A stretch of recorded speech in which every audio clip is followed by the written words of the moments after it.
ที่ว่าตีนไหมเด็ดนะครับสองคอนเพราะว่ามันนี่ไงเดินคนหนัก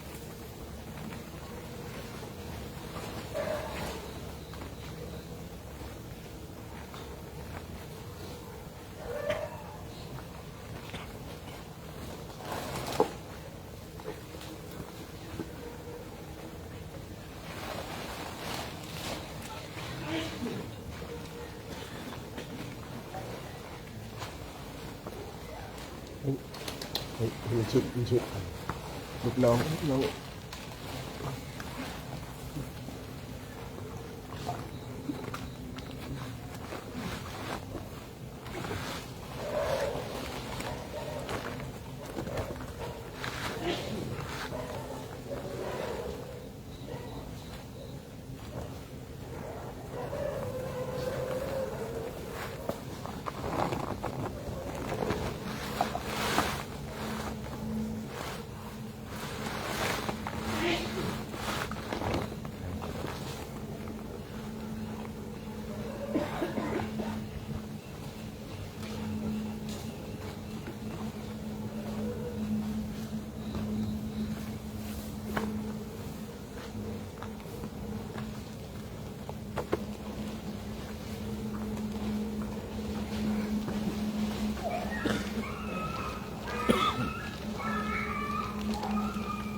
ตัวสอง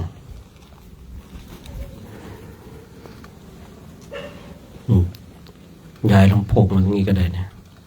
ลำโพงย้ายมาทางนี้ทางหน้าทางนี้เราหันมาทางนี้นะเราชาร์จแบตแล้วตรงนี้มีหรือเปล่างั้นก็ได้ขนาดชาร์จแบตแต่แบตไม่พอ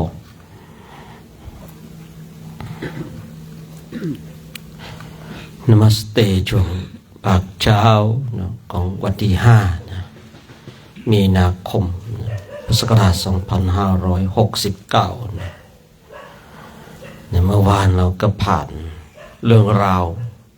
นะสีสันแห่งโฮลี่นะก็เป็นเรื่องราวที่โอเคนะสำหรับตัวของเรานะครับประสบการณ์แห่งชีวิตนะคนทั้งหลายเขาก็เป็นห่วงนะว่าในช่วงเทศกาลโฮลี่นี้อันตรายมากๆคนทั้งหลายนี่เขาไม่กล้าเลยไม่กล้าออกกลัวอันตรายแต่ที่ผมเดินมาเองก็หลายปีนะครับผมยังไม่เจอคนผ่านเจอแต่มิตรไม่ใช่มิจฉาชีพนะมิตรที่มีความเอื้อเฟื้อมิตรไมตรีที่เดินมาเห็นอริยสัยของคนอินเดียหรือว่าเราไม่มีกรรมวิบากที่จะไปเจอคนผ่านก็ได้เนาะคนที่เขาบอกว่าโอ้ไม่ได้นะเดินช่วงนี้อันตรายมากเลยนะมันโน่นนี่นั่นเท่าที่เดินมาหลายปีแล้วก็ยังไม่เจอนะมีแต่มาขอถ่ายรูปเล่นสีกันอันนี้เป็นเรื่องปกติของเขาบ่งบอกถึงความเคารพบ่งบอกถึงว่าเนี่ยฉันเป็นมิตรกับคุณฉันเคารพฉันศรัทธาคุณนี่เป็นเช่นนั้นฉะนั้นเราท่านทั้งหลายอยู่สถานที่ใดต้องเข้าใจเนาะแต่เราก็ไม่ประมาทพระพุทธเจ้าพระองค์ได้สอนในเรื่องของความไม่ประมาทเราก็ไม่ประมาทการที่เราถูกคนอื่นเตือนแนะนำเป็นสิ่งที่ดีเป็นความโชคดีของเราที่คนทั้งหลายที่เขามาเตือนเรามันเดินไม่ได้นะเทศกาลโฮลี่เนี่ยอันตรายนี่เขาเป็นห่วงเรากลัวเราจะได้รับอันตรายจากคนทั้งหลายเป็นความโชคดีของเราที่คนหลายๆคนหลายๆท่านก็เป็นห่วงเราแต่ว่าเราก็ต้องมารู้ด้วยตัวของเราเองทุกสิ่งทุกอย่างเนี่ยเราต้องรู้ด้วยตัวของเราเองนี่ก็บอก10 ปากว่าไม่เท่าตาเห็น10 ตาเห็นก็ไม่เท่ามือคำอันนี้เรารู้แล้วว่าเทศกาลโฮลี่จริงๆเขาเกิดไม่มีอะไรเป็นเทศกาลที่แบ่งปันความสุขซึ่งกันและกันปกติเราก็จะไม่ได้เห็นลักษณะอย่างนี้เนี่ยเขาก็จะเล่นเมื่อวานวันนี้ก็เงียบทำงานเข้าสู่เหตุการณ์ปกติเขากินก็กินจริงๆนะเมื่อวานเนี่ยเห็นเขากินก็กินเดี๋ยวเขากินตรงไหนกันก็ไม่รู้นะพอเขาแอบกินกันแต่เมาเนี่ยออกมาได้เราจะไม่เห็นเขาตั้งวงกินแต่เราจะเห็นว่าเขาเริ่มเมากันแล้วเขาเมากันแล้วเพราะอินเดียเนี่ยเรื่องของสุราเมรัยนี่รู้สึกว่าเขาจะไม่เปิดเราเดินผ่านมาเนี่ยเราแทบจะไม่เห็นเลยนะ แต่ถ้าเราไปที่ด่านเนปาลเนี่ยข้ามไปหรือว่าไปตรงด่านเนี่ยโอ้โหทุกตรงนั้นนะครับนะลานเล็กลานน้อยเนี่ยเต็มไปหมดเลยนะแต่มาที่นี่เนี่ยเรายังไม่เคยเห็นร้านขายสุราเมรัยเลยนะครับมีแต่ไอ้น้ำที่ออกมาต้นของอินทผลัมที่เขาไปทำน้ำขาวๆที่เขาไปขีดไป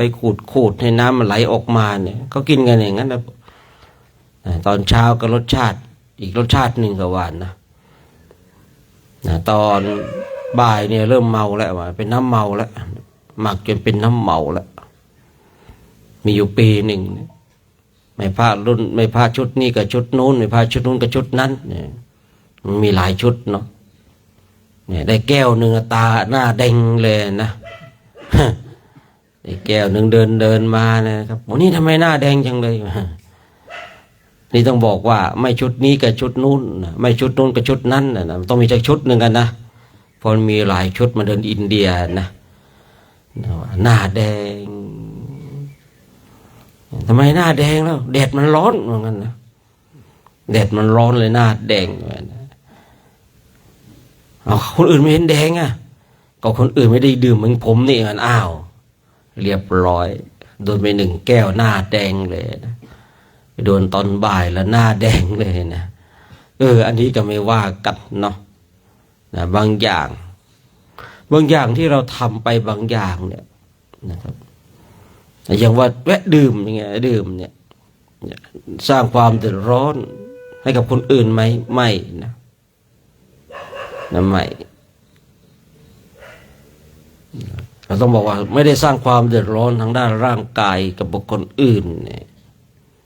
แต่มีผลกระทบบางทีก็โลกวัชชะนะโลกตีเตียนนะบางทีบางสิ่งบางอย่างนะเราถูกต้องแต่โลกตีเตียนนะโลกวัชชะโลกวัชชะนี่บางทีเนาะเราก็ต้องดูด้วยว่าคนที่ตีเตียนเราเป็นคนพาลหรือเป็นบัณฑิตนะถ้าคนตีเตียนเราเป็นบัณฑิตเอียงหูฟังนำไปปฏิบัติถ้าบัณฑิตนะตีเตียนเราท่านทำงี้ไม่ถูกนะแล้วก็ผมต้องทำเช่นไรคนที่เป็นบัณฑิตเนี่ยเขาก็จะแนะนำว่าท่านต้องทำตัวแบบนี้นะนี่เขาเรียกว่าบัณฑิตนี่ตีเตียนแล้วมีหนทางแก้ไขแต่ถ้าคนพาลท่านทำอย่างนี้ไม่ถูกนะแล้วก็ผมต้องทำยังไงมาเรื่องของท่านนะท่านจะทำอะไรยังไงอันนี้คนพาลละคือคนพาลเนี่ยตำหนิตีเตียนแต่ไม่มีวิธีแก้ไขให้กับเรานะเช่นว่าพระห้ามจับปัจจัยได้อาตมาพร้อมที่จะไม่จับปัจจัยแล้วในยุคปัจจุบันนี้เติมน้ำมันรถค่าเมารถข้าวผักที่อยู่ในโรงครัวเนี่ยสมมติเนาะใครจะแก้ไขปัญหามันเป็นเรื่องของท่านอย่าไปกันเองใครไม่มีบังคับใครไม่ได้บังคับให้ท่านไปนี่ท่านไปต้องแก้ปัญหาเองสิบางนี้เรียกว่าคนพาลแต่ถ้าบัณฑิตปุ๊บท่านแบบนี้ไม่ถูกนะท่านจับปัจจัยกันเนี่ยท่านไม่ถูกนะแล้วพวกผมจะทำอย่างไรไม่เป็นไรเดี๋ยวจัดกองทุนให้ไปเลยมีโยมเขาคอยดูแลต้องการอะไรก็เดี๋ยวโยมผู้มีปัญญาเขาจัดการเองท่านไม่ต้องไปยุ่งเลยท่านหน้าที่ปฏิบัติอย่างเดียวอย่างนี้ก็ดีครับเนาะเขาเรียกว่าบัณฑิต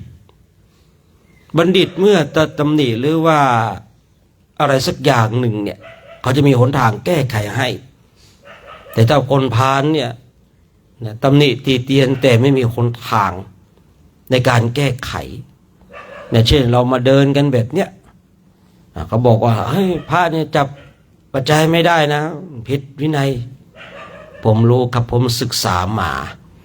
แล้วต้องให้ผมทำอย่างไรล่ะเพราะว่าณเวลานี้ปัจจัยเป็นตัวขับเคลื่อนไปสู่ความสำเร็จมาเรื่องของท่านไม่ใช่เรื่องของผม ท่านอยากไปกันเองเนี่ย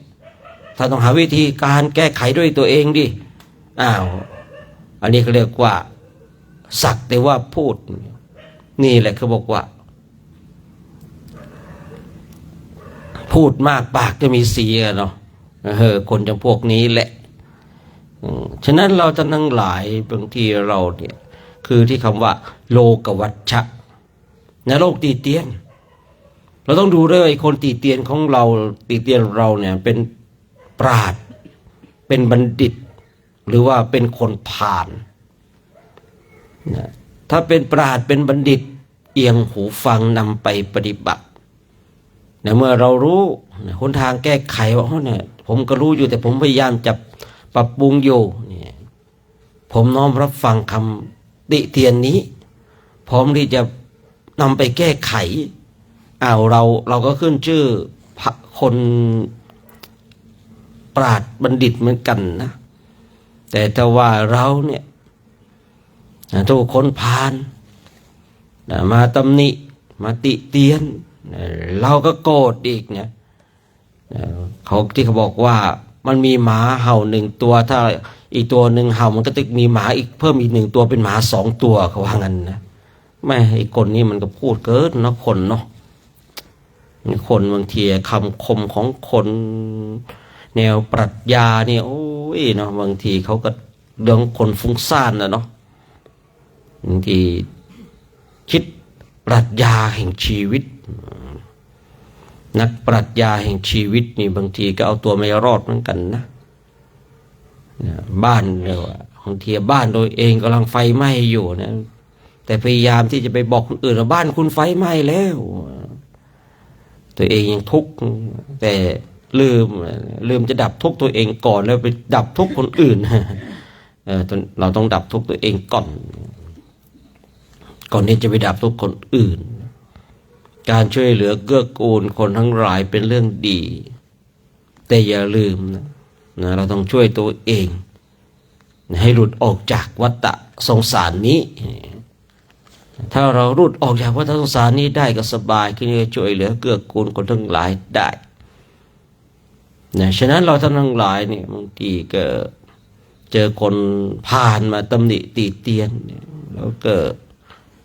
คือเราไม่ใช่ว่าอยู่ในจำพวกเอาหูทวนลมนะแต่ว่าเราไม่ใส่ใจในการตำหนิติเตียนนั้นเพราะว่าการตำหนิติเตียนนั้นเป็นของคนผ่านไม่ใช่เป็นของบัณฑิตโลกวัชชะนี่จะบอกว่าโลกวัชชะนี่ต้องดูเลยว่าใครมาตำหนิติเตียนเราเพราะคนพาลเนี่ยก็จัดอยู่ว่าโลกเหมือนกันคนบัณฑิตก็จัดอยู่โลกเหมือนกันโลกวัชชะฉะนั้นเราเข้าใจถึงจุดนี้แล้วเนี่ยชีวิตของเราก็จะง่ายขึ้นสบายขึ้นอย่างถ้าเราเดินมาเมื่อวานเนี่ยไอ้คนเนี่ยโอ้โหพวกเคร่งวินัยไอ้คนไม่รู้บริบทแห่งการเดินและสีสันแห่งโฮลี่อย่างเงี้ยนะเขาเห็นเราพระเนี่ยแหมทำไมไปเล่นโฮลี่ป้ายสีคนไม่รู้ใช่หรือเปล่าอันนี้จะตำหนิตีเตียนแล้วแต่ความเป็นจริงอะไรให้ความเคารพให้ความเคารพนับถือดูดีบางทีขี่เหล้าเมายาเนี่ยเห็นพระมาก็โอ้ยกมือไหว้ไอ้คนที่ตำหนิตีเตียนคนทั้งหลายแหมว่าตนเองเนี่ยเป็นผู้รู้เป็นปราชญ์เป็นบัณฑิตแต่ก็ตำหนิติเตียนเขาไปเรื่อยไม่รู้บริบทแห่งความเป็นจริงระหว่างขี้เหล้าเห็นพระเลยยกมือขึ้นสาธุเนี่ยแต่แกเป็นคนที่บอกว่าเป็นบัณฑิตเป็นปราชญ์แต่ตำหนิติเตียนเขาไปทั่วเลยท่านว่าคนสองคนนี้เอาจิตใจก่อนนะจิตใจเขาจะเป็นอย่างไรใครจะมีความสุขมากกว่ากันคนที่คอยจับผิดบุคคลอื่นยากนักที่จะหาความสุขให้กับชีวิตของตนเองใครก็ตามบนโลกนี้ที่จ้องที่จะจับผิดบุคคลอื่นยากเหลือเกินที่จะหาความสุขให้กับตัวของตัวเองเพราะอะไร เพราะว่าตนเองเนี่ยก็จะจับผิดอย่างนั้นอย่างนี้คนนั้นทำทุกสิ่งทุกอย่างถ้าคนจับผิดนะครับผมคนอื่นทำอะไรไม่ดีสักอย่างเรียกว่าคนจับผิดคนพาลอยู่กับคนพาลเนี่ยท่านทั้งหลายหาความสุขยากผมไม่แปลกใจหรอกที่ว่าพระพุทธเจ้าเนี่ยบางคราวก็ออกไปปีกวิเวกอย่างที่พระภิกษุชาวโกสัมพีเนาะที่ทะเลาะกันทะเลาะเรื่องเลยเรื่องไม่เป็นเรื่องเลยพระองค์ก็ตัดห้ามบางทีเราก็คิดเนาะผมเองก็คิดเนาะขนาดระดับพระพุทธเจ้าเนาะบอกเตือนพระภิกษุสงฆ์พระภิกษุสงฆ์เองก็ยังไม่เชื่อนะบางทีจะกล่าวใหญ่กับเราเนาะภิกษุโกสัมพีทะเลาะกันในเรื่องไม่เป็นเรื่องเพียงแต่ว่าเข้าห้องน้ำเหลือเนี่ยเป็นเหตุให้พระเจ้าเนี่ยไปปีกวิเวกแล้วไม่อยู่พระองค์ทรงตรัสเตือนภิกษุแต่ภิกษุทั้งหลายโดยถือทิฏฐิมานะเนี่ยบางทีเนี่ยเราบอกว่าคือบางคนเนี่ยถือทิฏฐิมานะว่าตนเองเนี่ยมีโยมอุปถากคือพูดง่ายๆว่าฝ่ายพระธรรมกถึกกับฝ่ายพระวินัยธรเนี่ยจะล้อกันต่างฝ่ายมีโยมอุปถากให้โยมอุปถากนั้นเนี่ยไม่ได้เกิดไม่ได้เกิดจากศรัทธาของตนเองอย่างแท้จริงแต่เกิดเนื่องด้วยพระพุทธเจ้าคือพูดง่ายๆว่าตนเองเนี่ยไม่มีโอกาสได้อุปถากพระพุทธเจ้าขออุปถากสงฆ์สาวกแทนกันแล้วกันแต่เมื่อพระพุทธเจ้าของเราเนี่ยไปวิเวกชาวบ้านชาวเมืองเขาเลยเดี๋ยวเราไม่ได้กราบไม่ได้ไหว้ไม่ได้เห็นพระพุทธเจ้าเนื่องโดยภิกษุที่ทะเลาะกันฉะนั้นเราไม่ต้องอุปถากเขาแล้วไม่ต้องคอยช่วยเหลือแล้วไม่ต้องคอยอุปถัมภ์แล้วนะดัดสันดานประมาณนั้นใช้คำของเราว่าดัดสันดานดัดสันดานด้วยอะไรไม่ได้ไปตำหนินะท่านอย่าไปทะเลาะกันท่านดัดสันดานด้วยการอะไรไม่ช่วยเหลือเกื้อกูลด้วยข้าวน้ำโภชนาอาหารจะเคยมีข้าวน้ำโภชนาอาหารที่บริบูรณ์ให้พระทั้งฝ่ายวินัยธรและพระธรรมกถึกทะเลาะกันตนเองพูดง่ายๆตามภาษาของเรานะกินอิ่มแล้วไม่มีเรื่องอะไรก็ทะเลาะกันดีกว่าอันนี้นิสัยไม่ว่ายุคไหนการใดย่อมเป็นเช่นนี้ฟุ้งซ่านไงนะกินอิ่มนอนอุ่นไม่รู้จะทำอะไรก็ทะเลาะกันดีกว่าทะเลาะกันพระเจ้าตรัสเตือนสอนบอกกล่าวก็ไม่เชื่อนะว่าตัดเรื่องของความสามัคคีนะโทษแห่งการทะเลาะเบาะแวงกันก็ยังไม่เชื่อนะพระเจ้าไปดีกว่าไม่อยู่แล้วชาวบ้านชาวเมืองพระภิกษุเนี่ยเป็นเหตุให้เราไม่ได้เห็นพระพุทธเจ้าเนี่ยกินอิ่มนอนอุ่นแล้วทะเลาะกันมากใช่ไหมประชุมเลยนะเราต้องตัดความช่วยเหลือคุยตามภาษาของเราให้เข้าใจง่ายๆตกลงปรงใจว่าเราจะไม่ใส่บาตรจะไม่ค่อยช่วยเหลือแล้วนะมีทิฏฐิที่ผิดเพี้ยนไปพระเราบางทีเนาะมันก็ต้องโดนถูกดัดสันดานแบบนี้บ้างนะผมชอบใจเหมือนกันนะบางทีนะบางทีนะคือเขาตกลงเขาก็เอากันจริงจังเลยนะว่าไม่ใส่บาตรคราวนี้พระเองข้าวไม่มีกินข้าวไม่มีฉันนี่นะน้ำปนะไม่มีดื่มแต่ที่นอนมีอยู่เนาะแค่นี้เองจากวันสองวันก็โออยู่นะพอหลายๆวันเข้าเนี่ยเอาไม่ได้แล้วไปบิณฑบาตตรงไหนชาวบ้านเขาก็ปิดประตูเงียบไปบิณฑบาตตรงไหนชาวบ้านก็ไม่ใส่บาตรน้ำปนะตอนเย็นเคยมาก็ไม่มาอย่างเงี้ยข้าวยาคูตอนเช้าเคยมีก็ไม่เห็นจบข่าวเลยนะหลายวันเข้าเริ่มหายฟุ้งซ่านแล้วเพราะอะไรเริ่มคิดถึงตัวเองทีแรกก็มีทิฏฐิมานะว่าตนเองมีโยมอุปถากประมาณนั้นนะไอ้เรานี่มีโยมอุปถากต้องกินอิ่มนอนอุ่นทะเลาะกันดีกว่าประมาณนั้นนะพอไม่ได้กินอิ่มนอนอุ่นย้อนกลับมาหาตัวเองโอ้โหไม่ได้ละข้าวก็ไม่มีฉันน้ำปนะก็ไม่มีดื่ม ตอนเย็นก็ไม่เห็นตอนเช้าก็ไม่เจอเนี่ยนะทิฏฐิมานะก็เลยคลายลงไปความโกรธทิฏฐิที่ตนเองถูกเพราะว่าพิสุทธิ์โกสัมพีที่ทะเลาะกันเพราะอะไรเนี่ยว่าตัวเองถูกคิดว่าตัวเองถูกเนี่ยเลยต้องเอาชนะอีกฝ่ายให้ได้เนี่ยนี่คือทิฏฐิที่ผิดเพี้ยนไปนะเมื่อทิฏฐิที่ผิดเพี้ยนไปเนี่ยก็เลยทำให้เกิดความทะเลาะเบาะแวงกันเนี่ยก็ถูกดัดสันดานด้วยญาติโยมเลยพระเนี่ยนะใช้คำนี้คงไม่แรงเกินไปแต่ว่ามันเหมาะสำหรับในเรื่องราวนะที่พระที่มีทิฏฐิมานะที่ผิดเพี้ยนไปเมื่อญาติโยมดัดสันดานแล้วข้าวก็ไม่มีฉันน้ำปนะก็ไม่มีดื่มอย่างเงี้ยนะเอาแล้วจากร่างกายที่อ้วนพลีสมบูรณ์เริ่มผอมแล้วไม่มีข้าวน้ำโภชนาอาหารได้ฉันก่อนหน้านั้นฟุ้งซ่านนะพอตนเองไม่มีข้าวฉันมันเริ่มกลับมาดูตัวเองแหละก่อนหน้านั้นไม่ได้ดูเนี่ยเพราะว่าต้องการอะไรญาติโยมเขาก็ถวายทุกอย่างใช่หรือเปล่าเนี่ยอยากได้อะไรก็มีมายาอ่อนไปวอนไป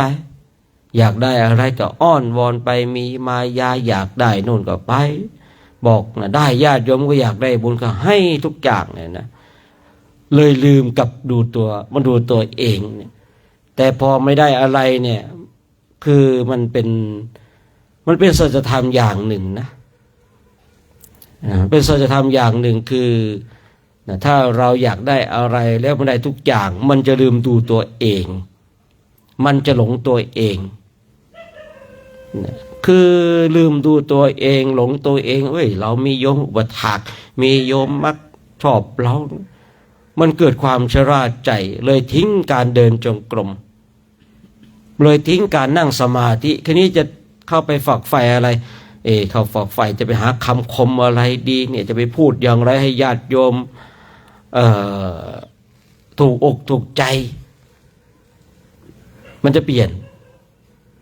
อันนี้ถ้าเราท่านทั้งหลายอันนี้ขอเตือนสตินิดหนึ่งนะถ้าเราเนี่ยทิ้งทางจงกรมทิ้งการนั่งสมาธิเมื่อไหร่แล้วเราจะฝักใฝ่หาความรู้แล้วต้องการความรู้นั้นไปบอกคนทั้งหลายอันนี้ผิดเพี้ยนนะไม่ใช่การหาความรู้เป็นสิ่งที่ผิดเพี้ยนนะแต่ว่าความคิดของเราผิดเพี้ยนมุ่งที่จะสอนคนอื่นลืมสอนตัวเองบอกให้คนอื่นอยู่ในการเดินจงกรมนั่งสมาธิแต่ตนเองอยู่ในหน้าจอโทรศัพท์แล้วจะคิดหาคำคมอย่างเดียวอันเนี้ยคือมันเพี้ยนไปแล้วความคิดเพี้ยนไปแล้วฉะนั้นเนี่ยเมื่อพระถูกดัดสันดานแล้วกลับมาดูตัวเองเริ่มทบทวนไม่ถูกต้องแล้วเราเนี่ยเมื่อตัดถูกกระแสหรือว่าตัดท่อน้ำเลี้ยงเริ่มกลับมาดูตัวเองทบทวนตัวเองเนี่ยบางทีญาติโยมเองก็เป็นส่วนทำให้พระดีได้ขอประทานอภัยนะญาติโยมนะที่อยู่ที่นี่ก็ดีญาติโยมที่ชมไลฟ์สดอยู่ก็ดีนะในญาติโยมเองเป็นเหตุให้พระดีก็ได้เป็นเหตุให้พระเสียก็ได้บางทีเนี่ยพระคือไม่ใช่ว่าพระบทใหม่เนี่ยไม่ดีนะดีนะแต่บางทีเนี่ยคือคุณธรรมที่เอาตัวเองไม่รอดเนี่ยบางทีจะตั้งตนเป็นเกจิอาจารย์เป็น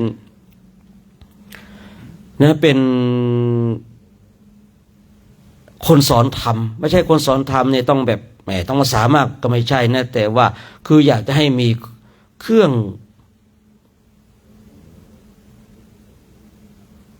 ที่คอยเตือนสติเราคุณธรรมที่จะเป็นเครื่องนำพาให้เราอยู่ในเพศประพฤติพรหมจรรย์คือพูดอย่างเงี้ยคืออยากจะให้เรามีหลักก่อน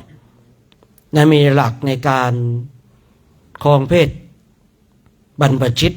หรือว่านักบวชของเราคือบางทีผมเองก็คือเราผ่านเวลาผ่านการเข้าใจเห็นเรื่องราวมากเหลือเกินในชีวิตนี้ พระดีๆนะบางทีก็ถูกญาติโยมเอาอกเอาใจจนเสียนะพระรุ่นน้องเจอในรูปแรกๆปฏิปทาดี เดินจงกรมนั่งสมาธิบวชเพื่อมรรคผลนิพพานนะแต่พอถูกญาติโยมเอาอกเอาใจเนี่ยนะต้องการอะไรเดี๋ยวโยมประเคนให้ทุกอย่างเนี่ยนะไม่ใช่ว่าไม่ดีนะแต่ว่าเราเนี่ยต้องรู้จักสิ่งที่ควรให้สิ่งที่ควรไม่ให้บางทีเนี่ยอ้าวมันยังไม่เหมาะกับท่านณเวลานี้เราเคยได้ยินว่าถวายของปราณีตเนี่ยเราย่อมได้ของปราณีตแต่เราต้องดูด้วยว่าการที่เราถวายของปราณีตนั้นเนี่ยมันเป็นผลดีผลเสียกับการเจริญสมณธรรมของท่านนั้นหรือเปล่าอันนี้ต้องพิจารณานะครับเราเคยได้ยินว่าถวายของปราณีตย่อมได้ของปราณีตถูกต้องแต่ของปราณีตนั้นเนี่ยมันจะเป็นสิ่งทำร้ายท่านหรือเปล่าเมื่อเราถวายของปราณีตแล้วสิ่งนั้นเป็นเครื่องทำลายพระบุญส่วนบุญบาปส่วนบาปแล้วกรรมวิบากมันจะเกิดขึ้นกับบุคคลที่ถวายไหมมันมีผลพ่วงครับท่านทั้งหลายแต่คนอื่นเขาไม่ค่อยพูดกันเพราะอะไรนะเขากลัวเสียลาภเพราะกลัวเสียลาภเพราะอะไรอ้าวเดี๋ยวพูดอย่างผมเนี่ยเดี๋ยวโยมเขาก็ไม่ถวายเข้าของก็คือเขาเลยไม่ค่อยพูดกันเพราะกลัวเสียลาภกลัวเสียโยมอุปถากแต่ผมเองเนี่ยก็คือเรามาอยู่ตรงจุดนี้แล้วมันมั่นคงมันชัดเจนในศาสนามันเข้าใจเรื่องกรรมวิบากแม้แต่ตัวเองก็เคยเจอกรรมวิบากหลายๆอย่างนะพอวันหนึ่งเราเนี่ยบางสิ่งบางอย่างมันสมควรที่จะมาพูดมาคุยมาเปิดมาเผยเท่ากับตนเองพอที่จะพูดคุยได้ในช่วงเวลานั้นนะฉะนั้นเราท่านทั้งหลายเนี่ยนะคือพระเราเนี่ยมันคือเราเนี่ยถ้าเรายังคิดจะสึกอยู่เนี่ยท่านทั้งหลายนะถ้ายังมีจิตคิดจะสึกอยู่เนี่ยคือเราต้องมา นะมาดูตัวของเรานะบางทีเนี่ย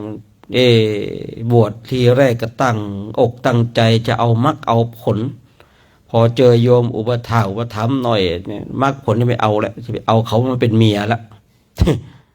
ไม่อันนี้น่ากลัวนะท่านทั้งหลายเนาะบางทีกินข้าวเขาไม่พอจะกินตัวเขาอีกนะมันเราว่าน่าจะเปลี่ยนความคิดเนาะถ้าเราเป็นเช่นนี้นะบางทีแม่กินข้าวเขาไม่พอกันนะหรือกินตัวเขาอีกอย่างเงี้ยไอเราเนี่ยแหละมันเสื่อมนะครับผมบางทีญาติโยมบางทีที่เขาคอยอุปถากของเราก็ไม่ได้คิดอะไรแล้วเขาศรัทธาในพระรัตนตรัยแต่โดยความเป็นมนุษย์ของคนเราเนี่ยมันหลงตัวเองอะนะหลงตัวเองพอหลงตัวเองที่ผมเคยบอกว่าหลวงพี่อย่าลืมฉันนะเนี่ยที่ผมเคยคุยนะไอเราเพราะว่ามีพื้นฐานในการหลงตัวเองโอ้โหเรานี่หล่อเหลือเกินไหมเรานี่เท่เหลือเกินขนาดโยมเนี่ยเขาบอกนะอย่าลืมฉันนะแสดงว่าแอบรักเราแต่ที่ไหนได้เขากำลังด่าเราเวลาเราเป็นพระหัวดื้อเราเป็นเช่นพระนายพระฉันนะ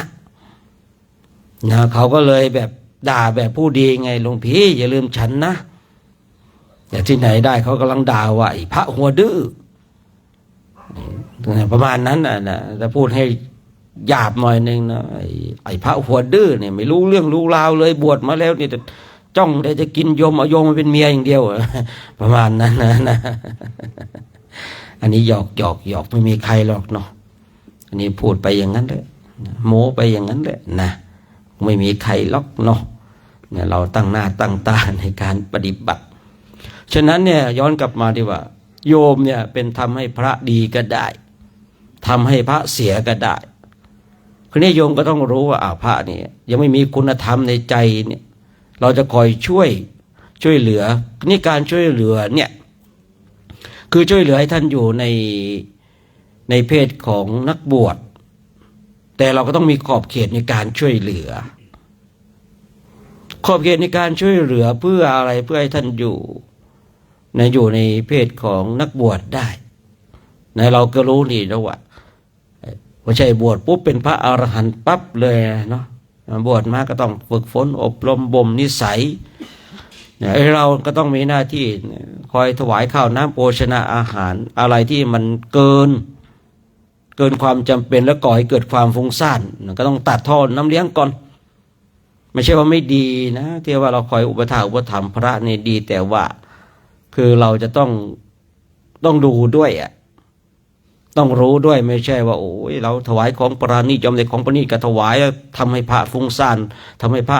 ศึกขาลาเพศกันทำให้พระนั้นทิ้งในการเดินจงกรมนั่งสมาธิฉะนั้นก็ฝากไว้เนาะฝากไว้ทั้งพระต้องฝากไว้ทั้งญาติโยมว่าเราต้องมีอุดมการณ์ที่ชัดเจนอุดมการณ์ของเราเนี่ยพระเราบวชมาฝึกฝนอบรมเพื่ออริยมรรคอริยผลสำหรับบางคนที่เห็นภัยในวัฏฏะเห็นภัยในการเกิดในการแก่ในการเจ็บในการตายบางท่านก็เห็นอยู่นะแต่อยากจะช่วยเหลือคนอื่นด้วยผู้บำเพ็ญเพียรเป็นพระพุทธเจ้าในอนาคตอันนี้เราก็ว่ากันไปเนาะฉะนั้นก็เช้านี้ก็ฝากไว้ได้มาพูดได้มาคุยได้มาเตือนสติถึงแม้ว่าจะอยู่ที่กุสินาราเนี่ยแต่ฉลับไปที่โกสัมพีนิดหนึ่งเนาะเคยคุยกันท่านนะเราอยู่กุสินาราอย่าไปยืมเรื่องโกสัมพีมาที่ เคยคุยเล่นกันนะบางทีคุยอยู่กุสินาราก็เรื่องกุสินาราสิไปเอาโหไปเอาเรื่องพระนศีมาเนี่ยมันยังไม่ไปถึงพระนศีเลยบางทีก็เป็นอย่างนั้นบางทีมันก็ไปเนาะว่ากันไปนะเป็นยังไงกันบ้างวันนี้กลุ่มหนึ่งจะกลุ่มหนึ่งอยู่ตรงนี้นี่ยังไงห้องน้ำหนึ่งไหนใครฮะสุจินดาสุจินดาไปห้องน้ำไปหาอะไรกินหรือเปล่านะไม่รู้นะผมเดินมาเข้าห้องน้ำกันบ่อยเนี่ยแปลกใจเหมือนกันนะบางทีไม่ได้ปวดแค่รูปเดียวปวด2 รูปพร้อมกันเนี่ยน่าสงสัยนะจากประสบการณ์ชีวิตเนี่ยถ้าเข้าห้องน้ำพร้อมกันเนี่ยมันน่าสงสัยมากเลยนะกลุ่ม1ครบเนาะกลุ่ม2ครบแล้วเนาะกลุ่ม3ล่ะกลุ่ม4อยู่ใส่หมวกเหมือนกันหมดกลุ่ม4ต้มน้ำ2เมื่อวานต้มน้ำมืดเลยจังน้ำยังไม่เดือดเลยมาต้มน้ำกันยังไงกันไปด้วยนะไม่ใช่มืดแล้วเกือบมืดนะเย็นแล้วผมไปส่งน้ำแล้วกำลังติดเตาแก๊สอยู่เลยนะขนาดมาผมเดินทางมาถึงผมหลับไปตื่นนึงแล้วนะหลับมาตื่นแล้วลุกไปส่งน้ำเตาแก๊สยังกำลังจะไม่ติดเลยนะพอให้มาต้มน้ำให้มานอนหลับหรือเปล่าก็ไม่รู้เนาะผมออกมาจากห้องน้ำเดินมาเจอแล้วไม่ติดเลยนะมันผมบางองค์เห็นเราเดินผ่านกันแบบทำเป็นนั่นเลยนะมันติดยากเลยวะมันติดยากเลยวะทำเป็นโมโหไงนะเป็นอย่างนั้นจริงๆนะกบเกลื่อนนะเมื่อวานกลุ่มไหนก็ไม่รู้นะยังไงเรายังไงก็ดูคือพูดง่ายๆว่ากะเวลาถูกนะพระท่านมาถึงเนี่ยน้ำก็ร้อนตักบริการถวายอะไรก็เป็นเรื่องที่ดีนะเพราะว่าเขาให้มาต้มน้ำร้อนเนาะต้มน้ำร้อนก็มาช่วยเหลือทางโรงครัวนะบางทีนะทางโรงครัวช่วยเหลือเกื้อกูลกันในส่วนที่เราทำได้นะวันนี้ทำได้นะวันนี้เราพักที่นี่3 คืนนะครับผ่านไปแล้ว2 คืนเนาะ 2 คืน2 คืนเราผ่านไปแล้ว1 คืนเลย2 คืนนะครับเราจะออกวันที่ 7วันที่ 7ที่7 8 9 10 11 12 13 14 15นะ15ข้ามด่านมั้งนะ15ข้ามด่านเดินไปเนี่ยจะถึง960ที่ด่านเนปาลนี่ก็อีกไม่กี่วันนะ8-9 วันนะจน15แล้วก็เลย15 วันนะแป๊บเดียวแหละเนาะมันไวเกินนะเวลาเนาะได้คุยเรื่องไวเกินนะ2 วันวันนี้แล้วเนี่ยจิตมันน้องไวเกินต้องยุคหลวงพ่อเลยเนาะต้องยุคหลวงพ่อจะ3 เดือนนะ3 เดือนคงไม่มีใครหลงมาแน่เนาะแต่ถ้าเดินจริงๆนะครับเนาะเอาจริงๆก็เดินแบบคือถ้ามีเวลามากเนี่ยเดินกันแบบจริงจังเดินคือเราเดินเนี่ยท่านทั้งหลายเดินเป็นพุทธบูชาตั้งจิตให้ถูกนะตั้งจิตของเราให้ถูกเดินให้ได้บุญนะครับเดินให้ได้บุญตั้งจิตให้ถูกนะบางทีเราก็อาจจะคิดว่าเดินทำไมวะมาเดินทำไมบางทีมันก็หงุดหงิดมันอาจจะทำได้เหมือนกันนะนี่ก็ฝากไว้นะไม่ชี้หรอกบางทีคบกันหรือเปล่าแล้ว5 คนคบโยเนาะไม่ชี้กันมาครบแล้วเดี๋ยวเราจะทำวัดสวดมนต์กันนี่ใครนำเนี่ยจะหันหน้าไปทางไหนหันหน้าไปนี่ไงเล่นไงเอามาสวดมนต์กันนะ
ถวายความเคารพ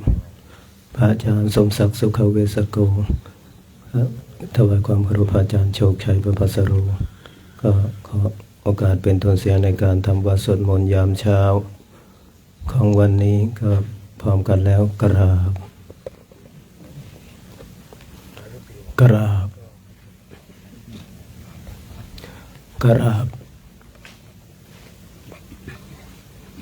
โยโสภะคะวะอะระหังสัมมาสัมพุทโธสวากขาโตเยนะภะคะวะตาธัมโมสุปฏิปันโนยัสสะภะคะวะโตสาวกสังโฆ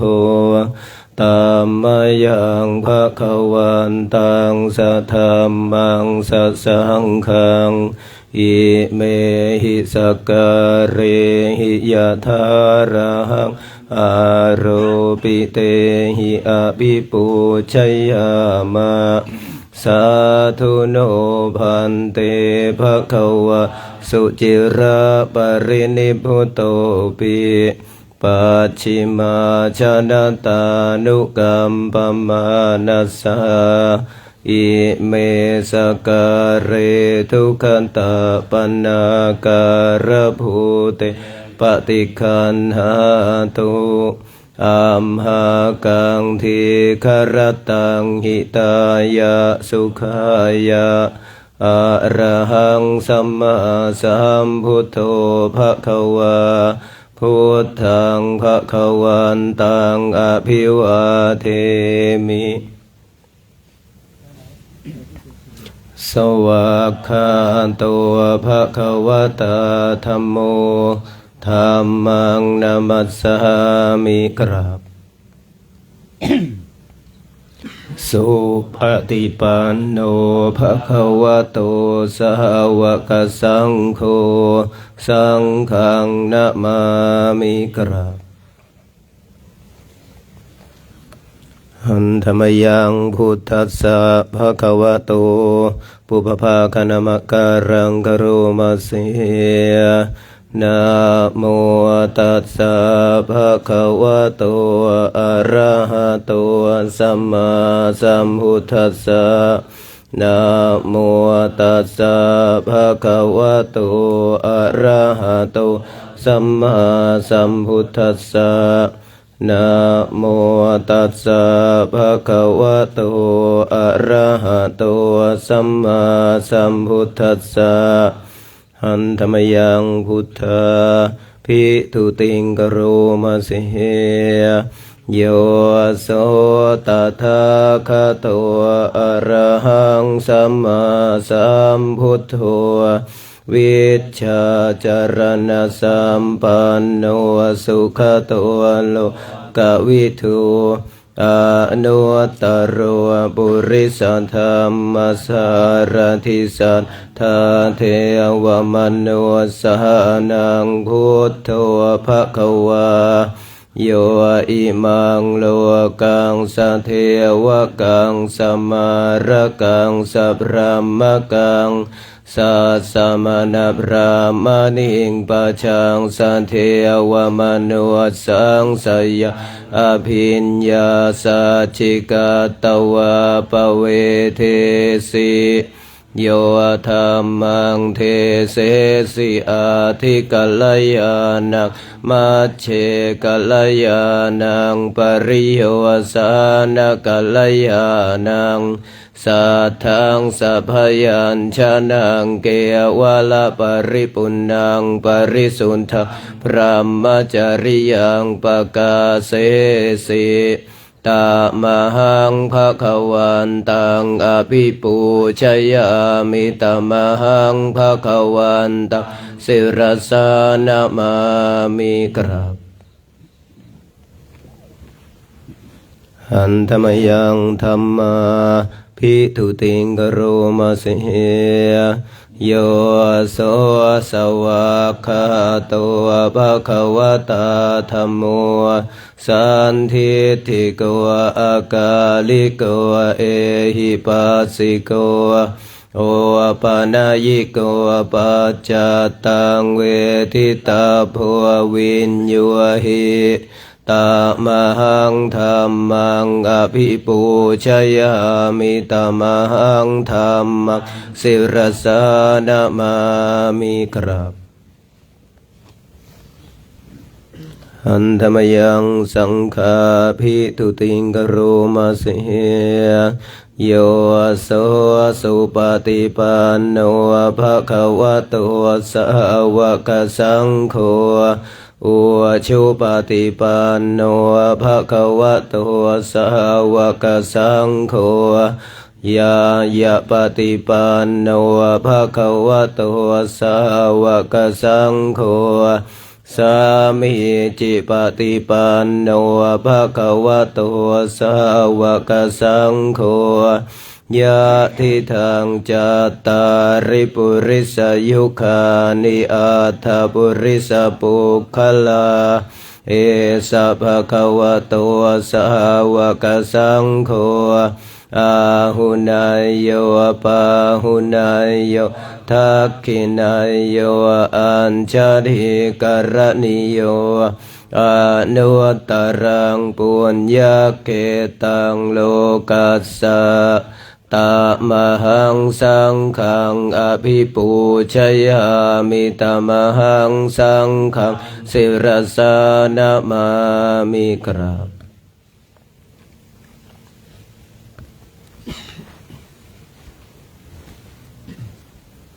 หันธรรมยังรัตนตยปนามะคาทายโย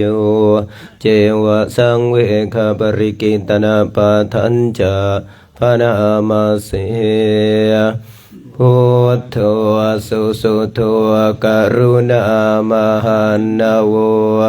โยจันตสุทธาภรยานาโลจโน โลกัสสปะปุปะกิเลสขาตะโกวันธามิพุทธังอะหะมาทะเรนะตังธัมโมปะเทปววิยตาสัสสะทุโนโยมัคคปะกามตะเพทะพินนโกโลกุตโรโยจตถาทธิปโนวันธามิธัมมังอะหะมาทะเรนะตังสังโฆสุเขตาภยติเขตสัญญิโต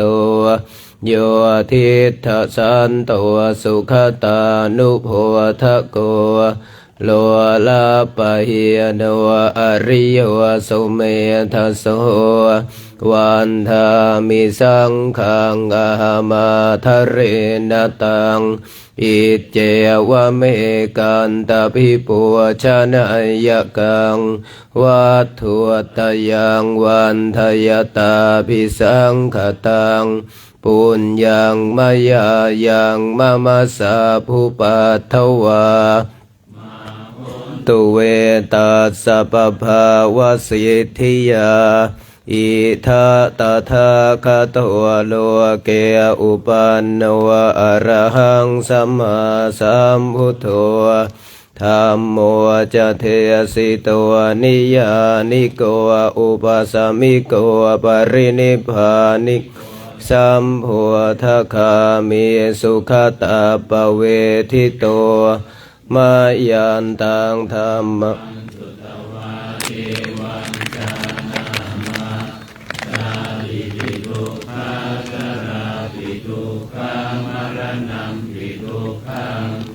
โสกปริเทวทุกขโทมานัสสุปายาสาปิทุกขอาปิเยหิสัมปโยโคทุกขปิเยหิวิปโยโคทุกขยามปิชังนาลภติตามปิทุกขังสังคิเต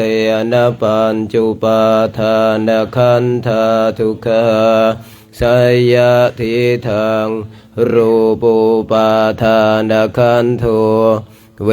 ทานุปาทานขันโทสัญญูปาทานขันโท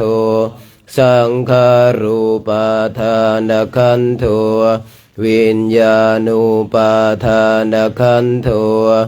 เยสังปริญญายะธารมาโนโสภควา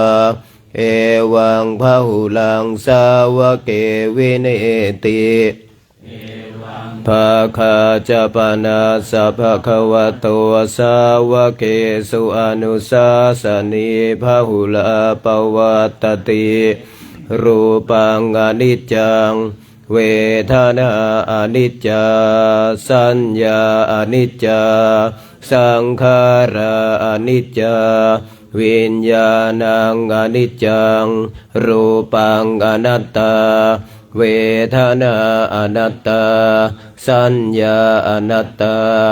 สังขาราอนัตตาวิญญาณังอนัตตาสัพเพสังขาราอนิจจาสัพเพธัมมาอนัตตาติโอตินามหาชาติยาชรามรณเนนะโสเกหิปริเทเวหิทุเคหิโทมานาเสหิอุปายาเสหิทุกขตินาทุกขปเรตาอาเปวนามิมาสเกวลาสทุกขขันทัสสะตะกิริยาปเยธาติ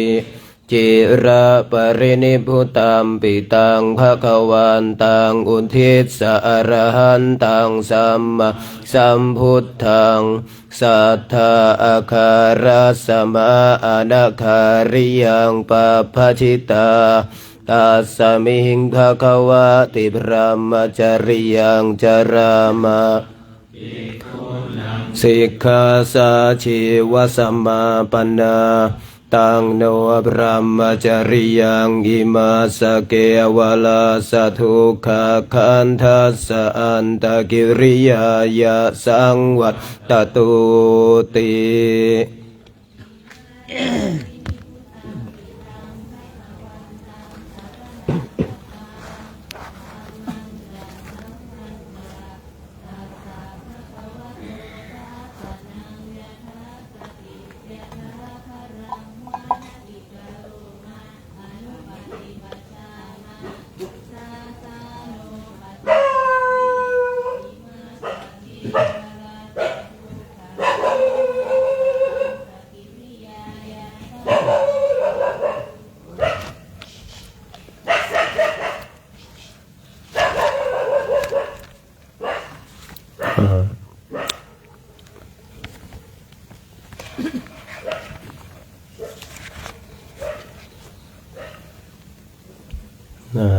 98นะครับ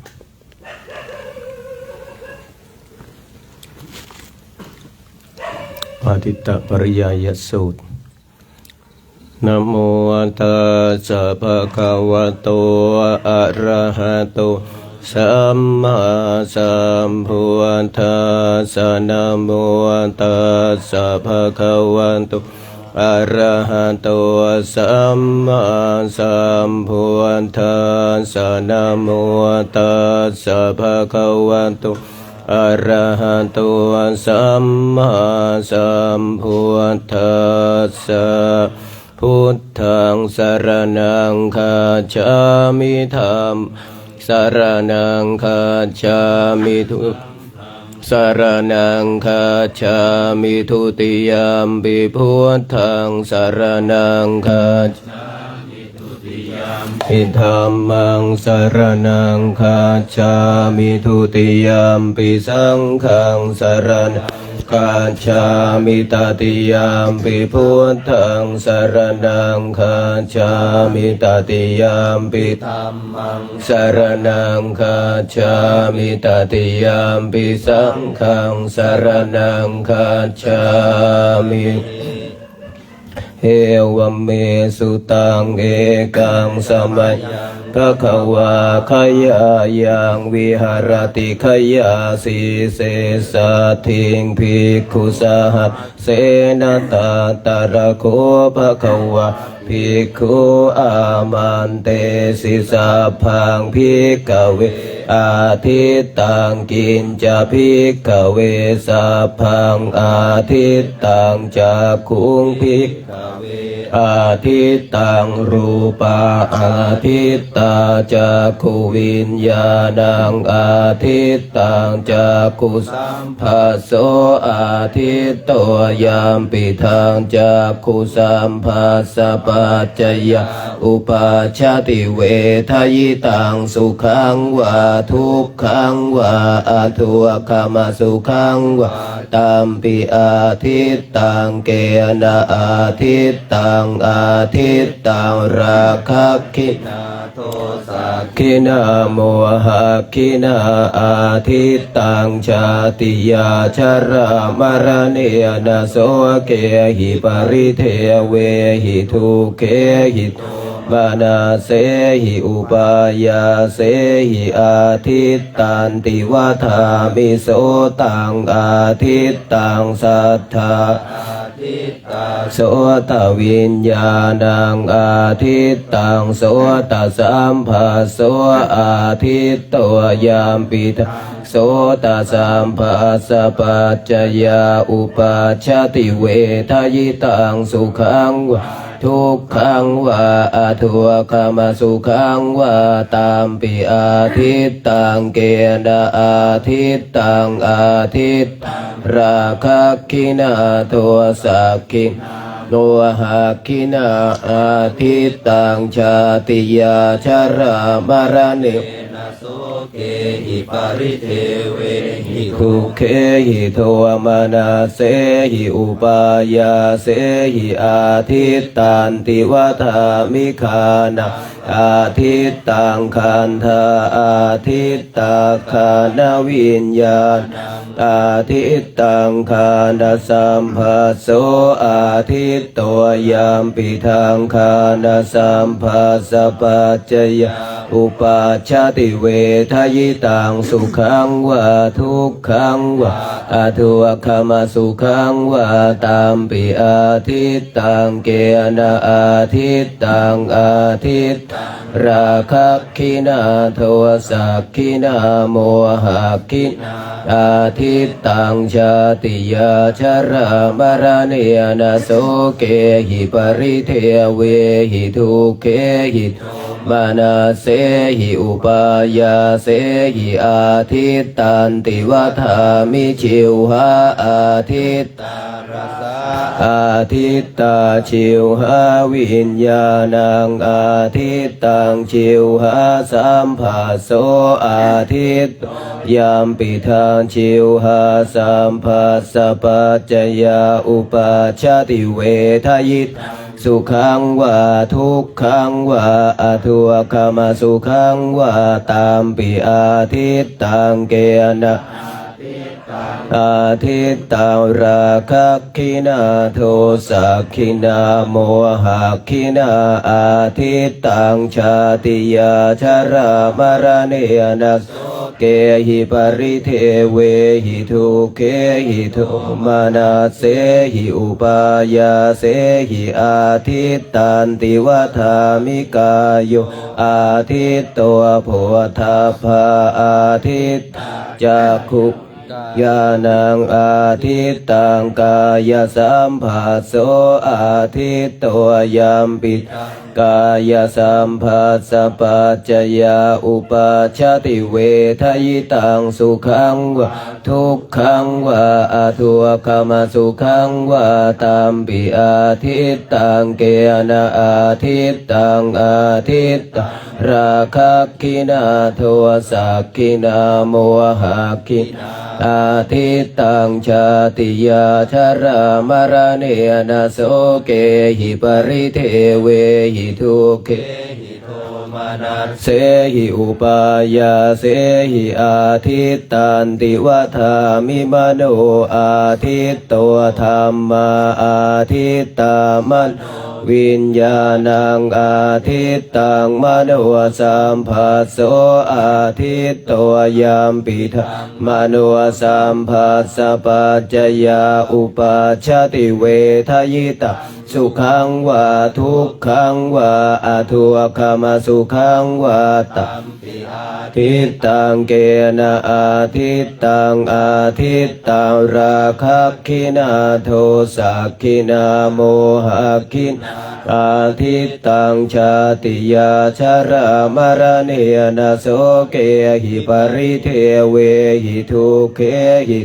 มานาเสหิอุปายาเสหิอาทิตตันติวัฏามิเอวังปัสสังภิกขเวสุตวะอริยสาวโกจักขุสมิงปินิพพินทติรูเปสุปินิพพินทติจักขุวิญญาเนปินิพพินทติจักขุสัมภัสเสปินิพพินทติยัมปิทังจักขุสัมภัสสะปัจจยาอุปัชชติเวทยิตังสุขังวะทุกขังวะอทุวคมสุขังวะตัสสมิงปินิพพินทติโสตัสสมิงปินิพพินทติสัทเทสุปินิพพินทติโสตวิญาเนปินิพพินทติโสตัสสัมภัสเสปินิพพินทติยัมปิ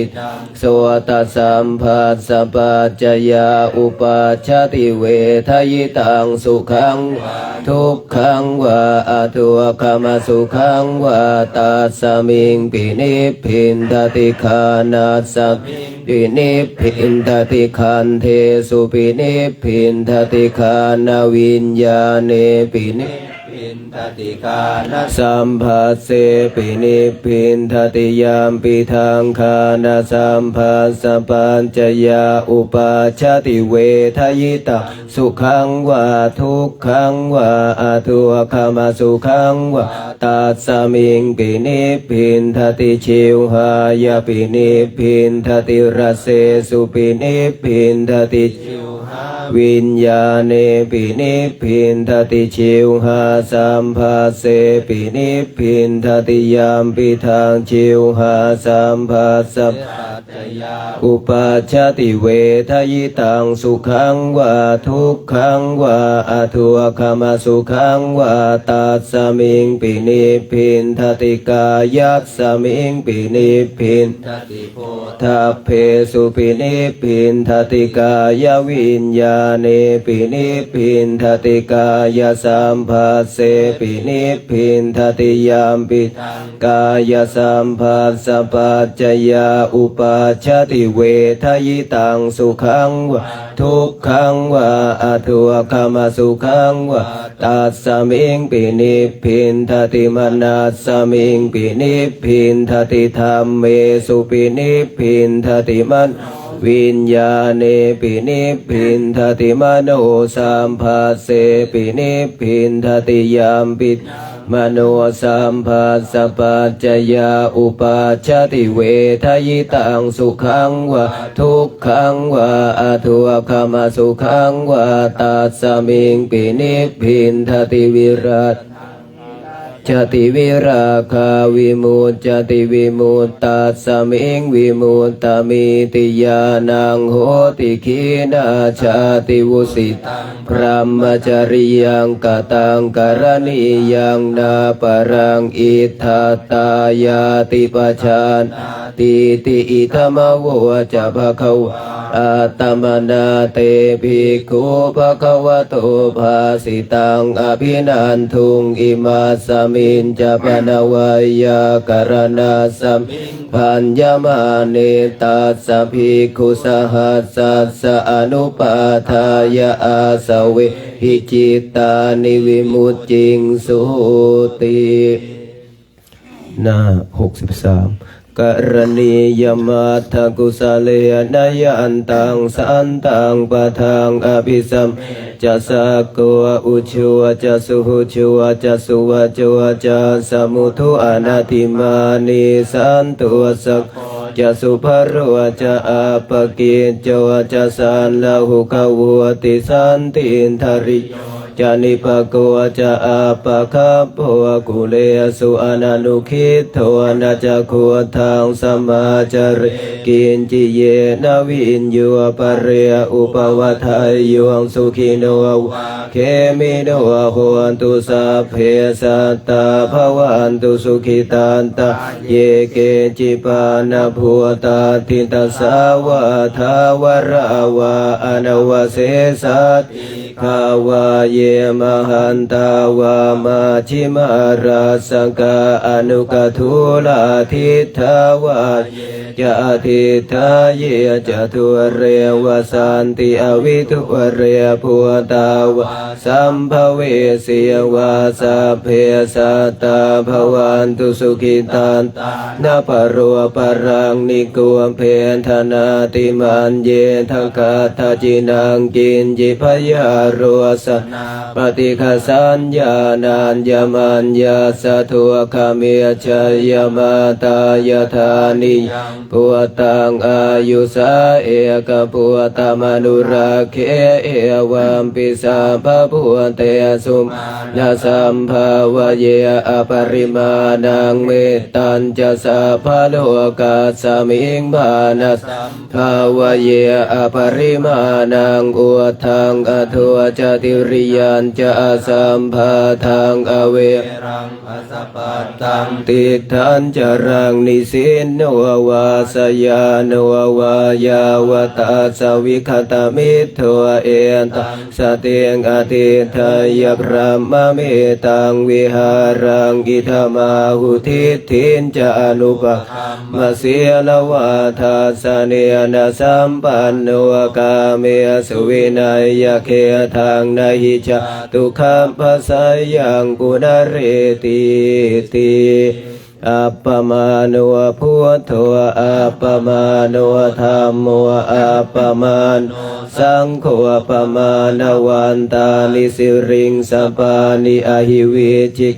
สัตตปะเทียอุนานาภิยสารพัวมัวสิกขากันตาเมราคากันตาปรินตาปฏิกมันตุภัวตานิโสหังนะโมภะคะวะโตนะโมสัตตันนังสัมมาสัมพุทธานังหน้า71วิปัสสิสนามาตุจักขุมันตาสสิริมาโตสิกิสัมปินามาตุสัพพพุตานุปิโนเวสัมพุสนามาตุนาหาตกาสตัมปัสสิโนนามาตุกกุสันทาสัมรเสนาปมาติโนโกนาคมนาสนามาตุพระมนาสวุสิมัตกาสัมปัสสนามาทุวิปมุตตาสัสสะปะทิอังคิรสัสสนามาทุสักกายปุตตาสัสสิริมาโตโยอิมังธัมมมเทเสสิสัพพทุกขปะนุทันเยจาปินิพุตตาโลเกยถาปุตังวิปัสสิสุงเตชนะอภิสุนมหันตาวิตัสสารทาหิตังเทวมนุสสานังยังนำสันติโคนตมังวิชชาจารณสัมปันนังมหันตังวิตัสสารทวิชชาจารณสัมปันนังพุทธังวันธามโคตมันติ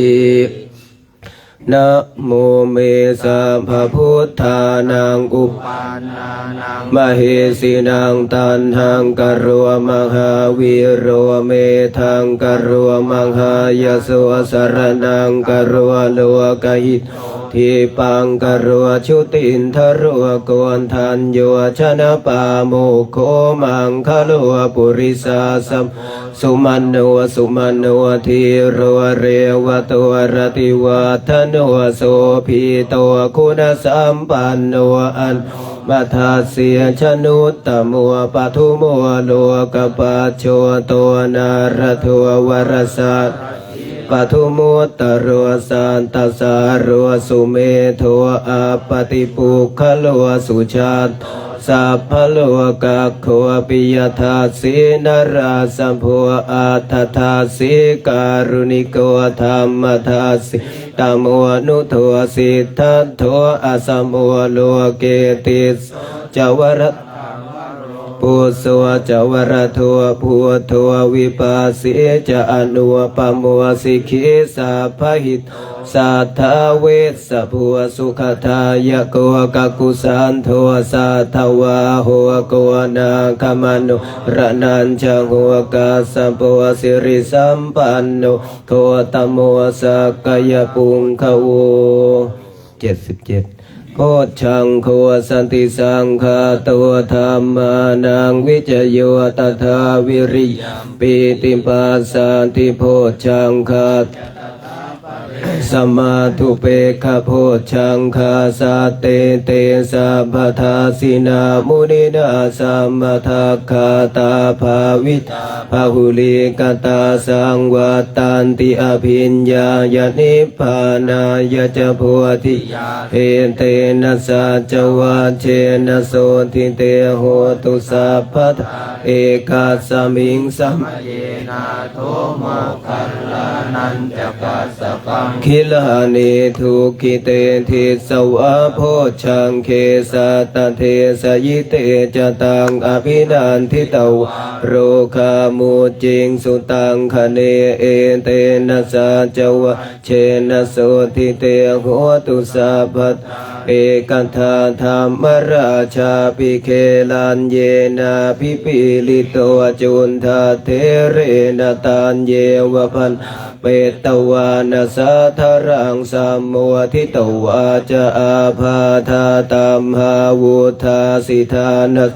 เ เอเตนะสัจวาเชนะโสทิเตโหตุสัพพะ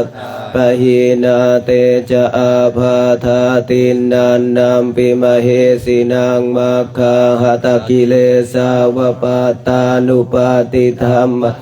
เอเตนะสัจวาเชนะโสทิเตโหตุสัพพะทาสักกัตตวาพุทธรัตนังโอสัทธังอุตตมังวรังหิตังเทวมันสานังพุทธเตเชนะโสทินันสันตุปัฏฐวาสัพเพทุกขาวุปัสสเมนตุสักกัตตวาธรรมรัตนังโอสัทธังอุตตมังวรังปริลังหัวปัสสมานังธรรมเตเชนะทินานาสันตุปัฏฐวาสัพเพพยาวุปัสสเมนตุสักกัตตวาสังฆรัตนังโอสัทธังอุตตมังวรังอาหุนายยังปาหุนายสังฆเตเชนะโสทินานาสันตุปัฏฐวาสัพเพโรกทุปัสสเมนตุเตยานิทัพพุตานิสัมมาคันตานิภูมิมานิวายานิวะอันตลิกตถาคตังเทวมนุสปุชิตังพุทธังนามาสามาสุวะทิโหตุยานิทัพพุตานิสัมมาคันตานิภูมิมานิวายานิวะอันตลิกเขตถาคตังเทวมนุสปุชิตังธัมมังนามาสามาสุวัติโหตุยานิทัพพุตานิสัมมาคันตานิภูมิมานิยานิวะอันตลิเขตถาคตังเทวมนุสปุชิตังสังฆังนามาสามาสุวัติโหตุเอวเมสุตังเอกังสมัยภควาสาวัตถิยังวิหรติเชตวันเนอนาถปินทิกาสอารามิตาตระโคภควาภิกขุอามันเตสิภิกขโวติภัตเตติเตภิกขุภควโตปัจจัสโสสุงภควะเอตทโวจาเมตตายาภิกขเวเจโตวิมุตติยาอาเสวิตายาภาวิตยาภาหุลิกตายายานิกตายาวัตถุกตอนุติตายาปริจิตายาสุสมารัตถายาเอกาทัสสานิสังสาปาติกะขากตเมเอกาทัสสะสุขังสุปฏิสุขปฏิปุชตินัมปาปะกังสุปินปัสสติมนุสสานังปิโยโหติอมนุสสานังปิโยโหติเทวตราคันตินาสอาคิวาวิสังวะสัทธังวะกรรมติตัวตังจิตตังสัมทิยติมัวขวันโนวิปัสสิทติอาสัมมุลโหกาลังกโรติอุตตอปฏิวิชันตัวพระมโลกุปะโคโหติเมตตายาภิกขเจโตวิมุตติยาอาเสวิตายาภาวิตายาภาวุลิกตายายานิกตายาวัตถุกตายาอนุทิตายาปริจิตยาสุสมารัตถายาอิเมเอกันทัสสานิสังสาปาติคาติอิธรรมโวจะภควาอาตมนาเตปิโกภควโตภาสิตังอภินันทุนติกรวดน้ำหน้าที่8หันธรรมยังปฏิทานาคาทายโยคนามาเสยาเทวตาสันติวิหารวาสินีทุเปคะเรโพธิคะเรตหิงตหิงธรรมทานินะภวันตุปูชิตาโสทิงกโรนเตทวิหารมันดาเรเทราจามาชานาวกาจาภิกขโวสารามิกาธานปฏิอุปาสกาขามาจะเทสานิขมาจะอิสรา สัพพานะภูตาสุขิตาภวันตุเตชะลาปุชาเยปิจาอันดะสัมภวาสังเสทชาตาอัทโวปปาติกานิยานิกังธรรมวรังปฏิจจเตสัพเพปิทุกขาสักโรนตุสังขยังสตังธรรมโมธรรมัทธราจปุคลาสังโฆโหตุสมัคโคว อัฏฐายะจหิตายะจอัมเหระคตุสัทธัมโมสัพเพปิธัมมจาริโนวุทิงสัมปาปุณายามะธัมเมอริยปเวทิเตปัสสนาโหนตุสัพเพปิปานิโนพุทธัสสะสะเนสัมมาทารังปเวชชันโตกาเลเทโวปวัสสันตุวุติภาวายสัตตานังสมิทธังเนตุเมทะนิงมาตาปิตาจะอัตตระชังนิจจังรักขัมติพุตตะกังเอวังธัมเมนราชาโนปัจจารักขันตุสัพพะทาต่อไปกล่าวคำอาราธนาพระกรรมฐานหนังสือวัดดอยเทพนิมิตรหน้า97พุทธาราธนานังธัมมาราธนานังสังฆาราธนานังอัปปมาโนพุทโธอัปปมาโนธัมโมอัปปมาโนสังโฆ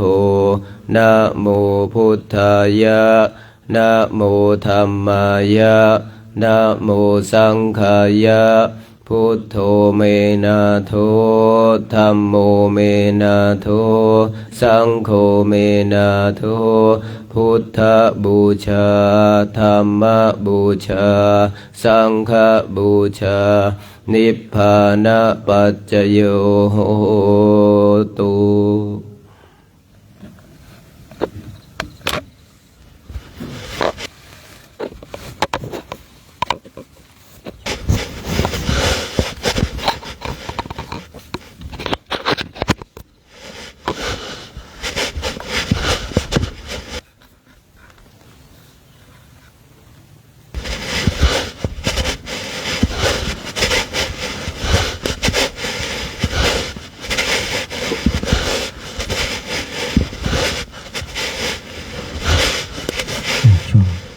นี่เพลนั่งมันเป็นเปลี่ยนภาวนากันสักระยะหนึ่งเราจะทำของเราเรียบร้อยใส่นากระดูผ้ามาติดเราหกใส่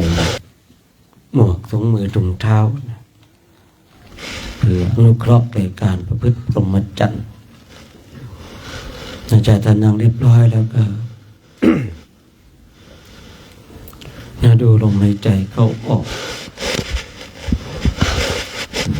ดูลมหายใจเข้าดูลมหายใจออกมีสติมีสัมปชัญญะอารมณ์นี้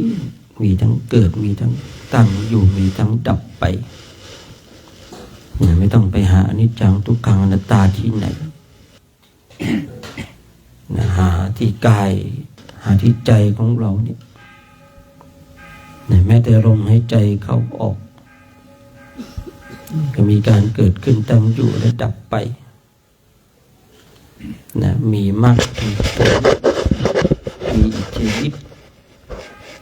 มีทุกอย่างในลมหายใจทั้งหลายธรรมะที่พระพุทธเจ้าทรงตัดไว้ที่เป็นเครื่องนำพาเนี่ยก็อยู่กับลมหายใจเข้าออกธรรมะหรือว่าข้อธรรมข้อปฏิบัติที่ทำให้สัตว์ออกจากวัฏสงสารเนี่ยก็อยู่ที่ลมหายใจนั่นแหละธรรมะบางอย่างก็เป็นธรรมะเครื่องเตือนสติไม่ใช่เป็นธรรมะที่ท่านนำพาสัตว์ออกจากวัฏสงสารแต่ถ้าทำใดก็ตามที่ เป็นเครื่องนำพาให้สัตว์ออกจากวัฏสงสารก็อยู่ที่ลมหายใจเขาออกไหนลมหายใจเข้าลมหายใจออกมีสติมีสัมปชัญญะเมื่อเรานั่งดูเราก็เห็นการเกิดขึ้นตั้งอยู่ดับไปของลมหายใจจะช้าจะเร็วขึ้นอยู่ว่าจิตของบุคคลนั้นมันชำนาญขนาดไหนจะเห็นทั้ง3การเลยแก้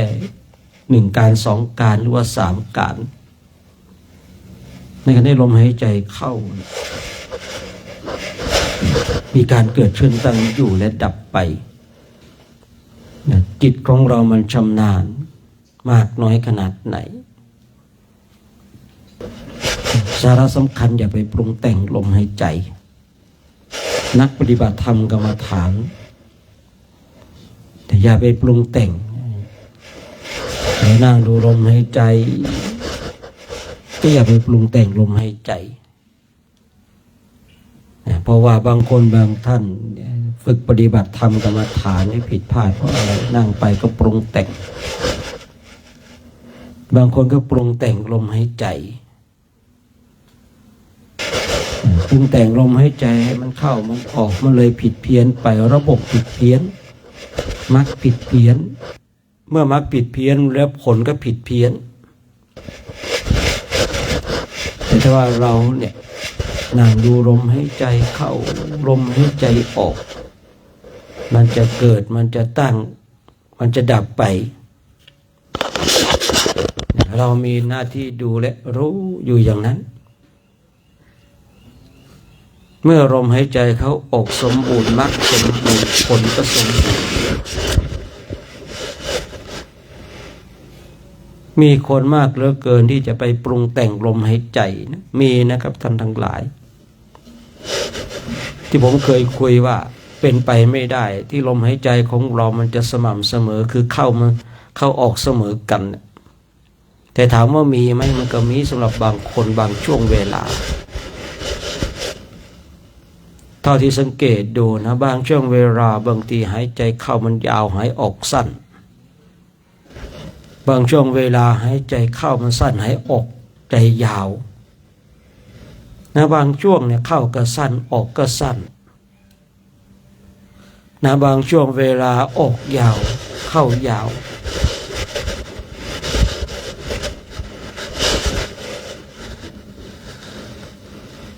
บางทีเนี่ยบางคราวมันก็เข้าออกเสมอกันณวันใดก็ตามนะอันนี้เท่าที่ผมสังเกตดูนะวันใดก็ตามที่ลมหายใจเข้าออกเนี่ยมันเข้าออกเสมอกันวันนั้นจิตจะดีมันจะไหลเข้าสู่สมาธิจิตเมื่อไหลเข้าสู่สมาธิจิตบางคราวปิติก็เกิดขึ้นบางคราวสุขก็เกิดขึ้นบางคราวลมหายใจดับทั้งเข้าและออกนี่จิตของเราเนี่ยมันคุ้นเคยขอประทานอภัยจิตของเราเนี่ยมันเสพอารมณ์ตรงนี้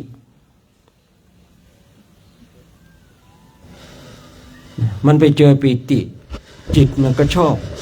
มันไปเจอสุขจิตมันก็ชอบยิ่งไปเจอการดับจิตมันก็ชอบนะคราวนี้เองเนี่ยบางช่วงเวลาที่เราหายใจไม่สม่ำเสมอเนี่ยคือจิตมันชอบอย่างสมมติว่ามันชอบสุขมันรู้นี่ว่าถ้าลมหายใจเข้าออกเนี่ยมันเสมอกันณเวลานั้นนะในคราวนั้นบางทีอารมณ์หายใจของเรามันเข้ายาวออกสั้นคือนี่จิตมันจะปรุงแต่งแหละเนี่ยตรงจุดเนี่ยที่ทำให้นักปฏิบัติธรรมเนี่ยพลาดโอกาสเมื่อใดก็ตามถ้าจิตของเราปรุงแต่งเมื่อไรสมาธิจิตไม่เกิดขึ้นนะเราจะไม่เห็นการเกิดขึ้นตั้งอยู่และดับไปเพราะจิตมันมัวไปปรุงแต่งที่อยากให้ลมหายใจเป็นอย่างนั้นลมหายใจเป็นอย่างนี้แล้วเราควรจะทำอย่างไร ที่พูดกล่าวว่าเรามีหน้าที่ดูและรู้ว่ามันสั้นมันยาวอย่างไรนะคือเมื่อเราฝึกฝนอบรมไปเดี๋ยวระบบจิตมันก็จะจัดการของมันเองทีนี้มันจะช้ามันจะเร็วขึ้นอยู่ว่าบุคคลนั้นเนี่ย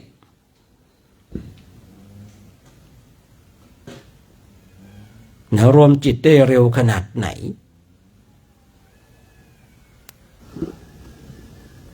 ที่เราอยากให้จิตของเราเนี่ยเข้าใจในธรรมเนี่ยมันก็เป็นเรื่องปกติเราอยากจะให้ลมหายใจของเราเข้าออกสมดุลกันหรือมันเสมอกัน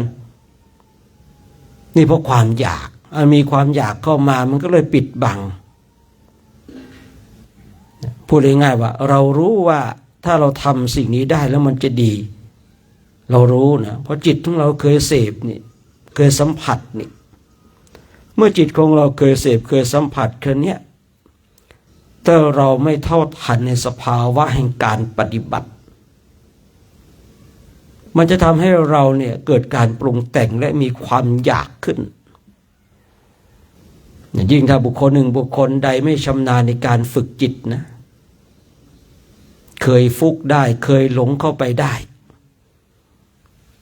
นะเช่นเคยเข้าไปในอารมณ์ของเอกคตารมณ์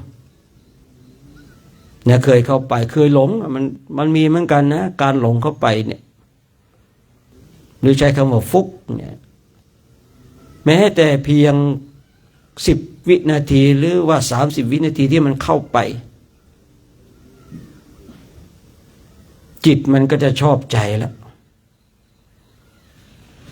เมื่อจิตของเราชอบใจเนี่ยมันก็อยากจะไปตรงนั้นอีกเพราะอารมณ์อันนั้นมันดีเหลือเกินสภาวะแบบนั้นมันถูกใจเหลือเกินก็อยากจะไปทีนี้เมื่อเราอยากจะไปเรานั่งจิตเนี่ยมันเสพอารมณ์มันจำอารมณ์นั้นได้มันก็จะไปแล้วพอนั่งปุ๊บแม้วันนั้นเรานั่งได้อย่างนั้นมันดีเหลือเกินอยากจะไปเมื่อใดก็ตามที่มีความอยาก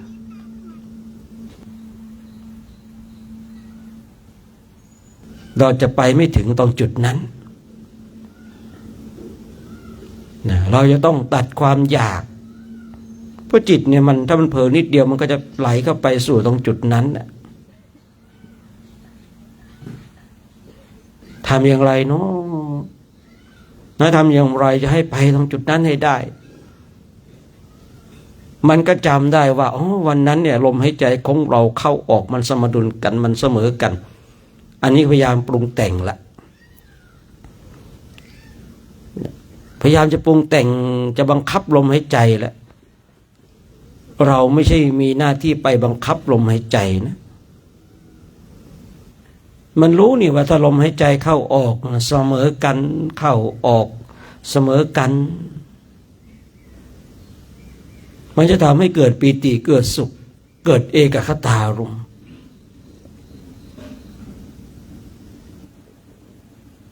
มันจำได้มันเสพในอารมณ์นี้เพียงเข้าแค่ครั้งเดียวเจออารมณ์แค่ครั้งเดียวจิตมันก็จำแม่นจนไม่ลืมมาทั้งหลายนะเราเคยได้สมาธิตรงจุดไหนนั่งตรงไหนเวลาใดอันนี้แค่สมาธิมันยังจำได้เลยท่านทั้งหลายนะผมไม่แปลกใจหรอกว่าที่ว่าบุคคลใดได้ทำได้บรรลุธรรมตรงจุดไหนจะไม่ลืมตรงจุดนั้นณสถานที่นั้นไอ้แค่ได้สมาธินะครับผมเพียงแต่อัปปนาสมาธิเนี่ยจิตมันก็ไม่ลืมแล้ววันนั้นเราบำเพ็ญเพียรภาวนานี่นั่งตรงนั้นเวลานั้นจิตมันสงบนี่แค่อัปปนาสมาธิมันยังไม่ลืมเลยจะกล่าวใหญ่ถึงอริยมรรคอริยผลที่ทำให้โลกธาตุสั่นสะเทือนเนี่ยที่ทำให้เทวดาทั้งหลายเปล่งสาธุการเนี่ยมันลืมไม่ลงพูดง่ายๆเนาะทีนี้ย้อนกลับมาที่ว่าลมหายใจเข้าออกของเราเนี่ยเราเผลอสตินิดเดียวนะสำหรับบางท่านที่เคยได้ปิติเกิดดีค่ะได้สุขเกิดดีได้เอกคตาก็ดีเนี่ย เนี่ยมันจะไปอย่างนั้นอย่างเดียวทีนี้เราปรุงแต่งเราบังคับเนี่ยทีนี้จิตของเราเนี่ยม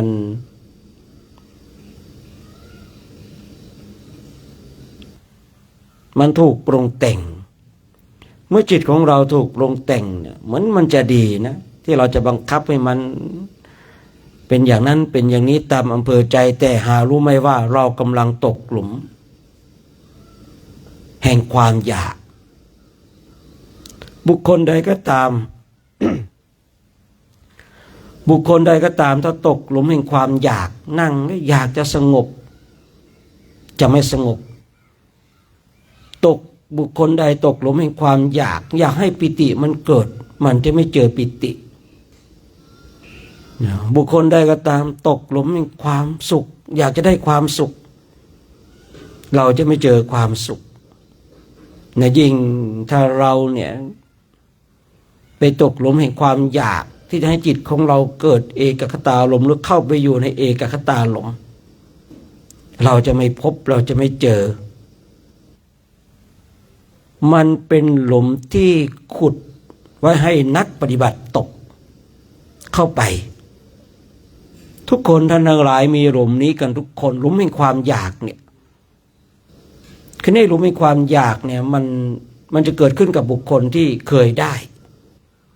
อย่างถ้าคนเคยได้สมาธิเนี่ยนั่งสมาธิปุ๊บก็อยากจะได้สมาธิแต่ถ้าคนไม่เคยได้สมาธิเนี่ยเขาก็อยากแต่เขาไม่รู้ว่าจะอยากอย่างไร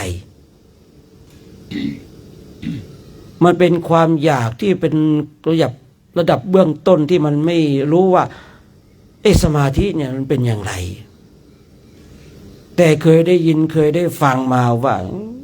สมาธิเป็นอย่างนี้แต่เขาไม่สามารถจะรู้ได้ว่าอารมณ์ของสมาธิสภาวะของสมาธิก่อนเข้าเป็นอย่างไร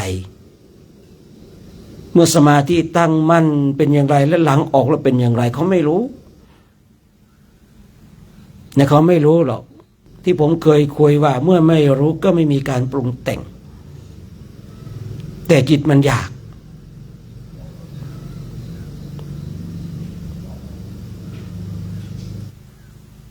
แต่นักปฏิบัติธรรมกรรมฐานเชื่อเราเนี่ยอย่างสมาธิจิตเนี่ยมันต้องรู้มันต้องมีเนาะมันต้องเข้าใจมันต้องรู้มันต้องมีมันต้องเข้าใจมันต้องได้เลยพูดง่ายๆนะ มันต้องได้เลยนะปิติเนี่ยมันต้องได้มันต้องมีมันต้องเคยพบเคยเจอสมาธิมันต้องได้มันต้องมีมันต้องเคยพบเคยเจอแม้แต่เอกคตารมณ์เองมันก็ต้องได้มันต้องมีมันก็ต้องเคยเจอต้องทำให้มันปรากฏขึ้นในใจสิ่งเรานี้มันต้องมีท่านทั้งหลายมันต้องเกิดขึ้นในใจของเราบางคนบางท่านว่านั่งสมาธิไม่เคยเกิดปิติเลยเนี่ยเราคงไม่ใช่มาสายที่จะให้เกิดปิตินะไม่ใช่ท่านทั้งหลายปิติมันต้องมีอย่างแน่นอนถ้าเราปฏิบัติถูกทางสมาธินี่มันต้องมีอย่างแน่นอนนะถ้าเราปฏิบัติถูกทางเนี่ยเอกคตารมณ์มันต้องเจอ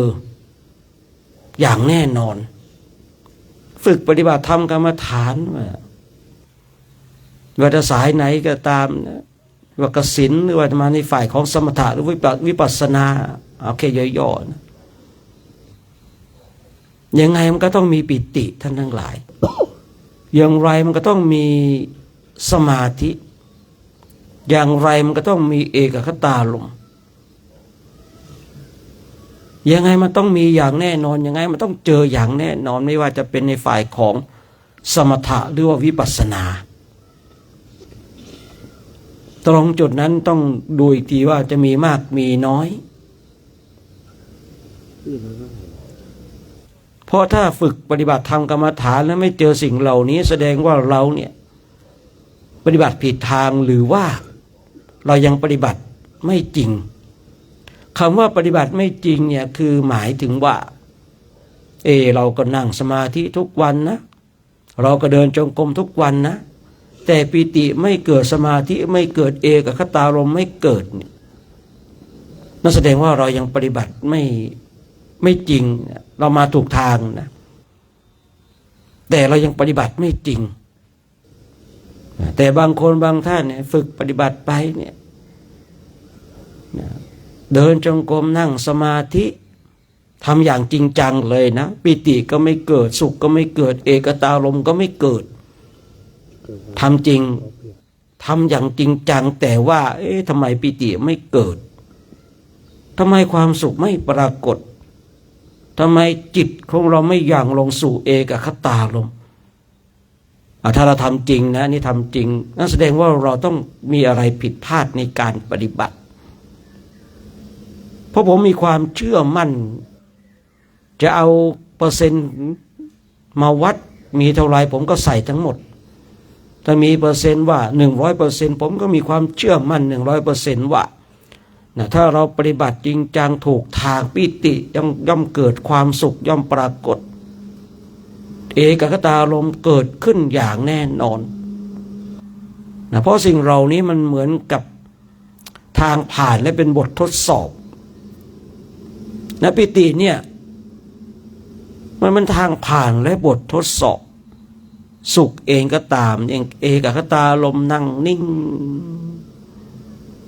นี่ที่ผมเคยคุยว่าเอกคตารมณ์เนี่ยเอาอย่างเรานั่งภาวนาเนี่ยนั่งไปเจอทุกขเวทนามันเป็นเอกคตารมณ์ไหมมันเป็นเอกคตารมณ์เหมือนกันแต่มันเป็นเอกคตารมณ์อารมณ์หนึ่งเดียวที่มันไม่เพียงพอมันยังไม่ใช่กับคำที่บอกที่ผมว่าเอกคตารมณ์ที่เราต้องเจอคำพูดมันเหมือนกันแต่ว่าสภาวะจิตเนี่ยมันแตกต่างกันเนี่ยเรานั่งนิ่งๆอยู่กับลมหายใจเข้าออกมันเป็นเอกคตารมณ์มันก็เป็นเอกคตารมณ์แต่ว่ามันเป็นเอกคตารมณ์ที่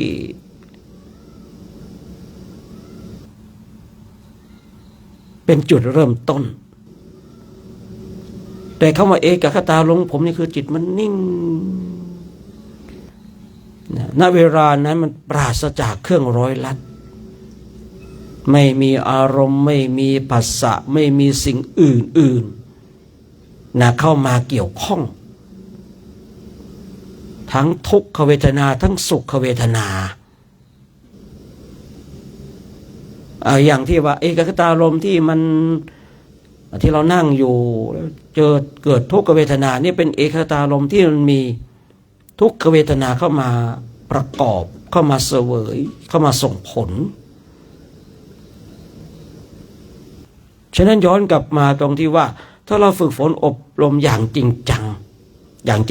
นะเดินจงกรมนั่งสมาธิวันหนึ่ง8 ชั่วโมง9 ชั่วโมงไม่ใช่วันละ10-20 นาทีนะอันนี้มันยังไม่ใช่ที่จะให้เกิดสิ่งเหล่านี้อย่างชัดเจนเราปฏิบัติอย่างจริงจังคำว่าจริงจังของผม8 ชั่วโมงขึ้นปิติก็ไม่เกิดสมาธิก็ไม่ปรากฏเอกคตารมณ์ไม่ชัดเจนเลยนั่นแสดงว่าเราปฏิบัติผิดทางถ้าเราฝึกฝนอบรมเนี่ยวันละปีต่ำก็8 ชั่วโมง3-4 วันมันก็เห็นผลแล้วท่านทั้งหลาย3-4 วันก็เห็นผลแล้วไม่ต้องรอถึง7 วันนะถ้าเราปฏิบัตินะวันหนึ่งไม่ต่ำกว่า8 ชั่วโมงนะ3-4 วันเนี่ยปิติมันก็เกิดขึ้นสุขมันก็ปรากฏเอกคตาอันนี้ต้องว่ากันนิดหนึ่งนะเพราะว่าเอกคตานี่มันต้องมีองค์ประกอบหลายๆอย่างแต่สิ่งหนึ่งที่สามารถชี้ชัดได้ชัดเจนเลยนะถ้าปฏิบัติถูกทางนะปิติถ้าเราปฏิบัติฝึกฝนอบรมไม่ต่ำกว่า8 ชั่วโมงอันนี้ก็ปฏิบัติอย่างจริงจังถ้าไม่ถึง8เนี่ยผมใช้ว่าการปฏิบัติแบบเหยาะๆแยะๆปฏิบัติทีเล่นทีจริง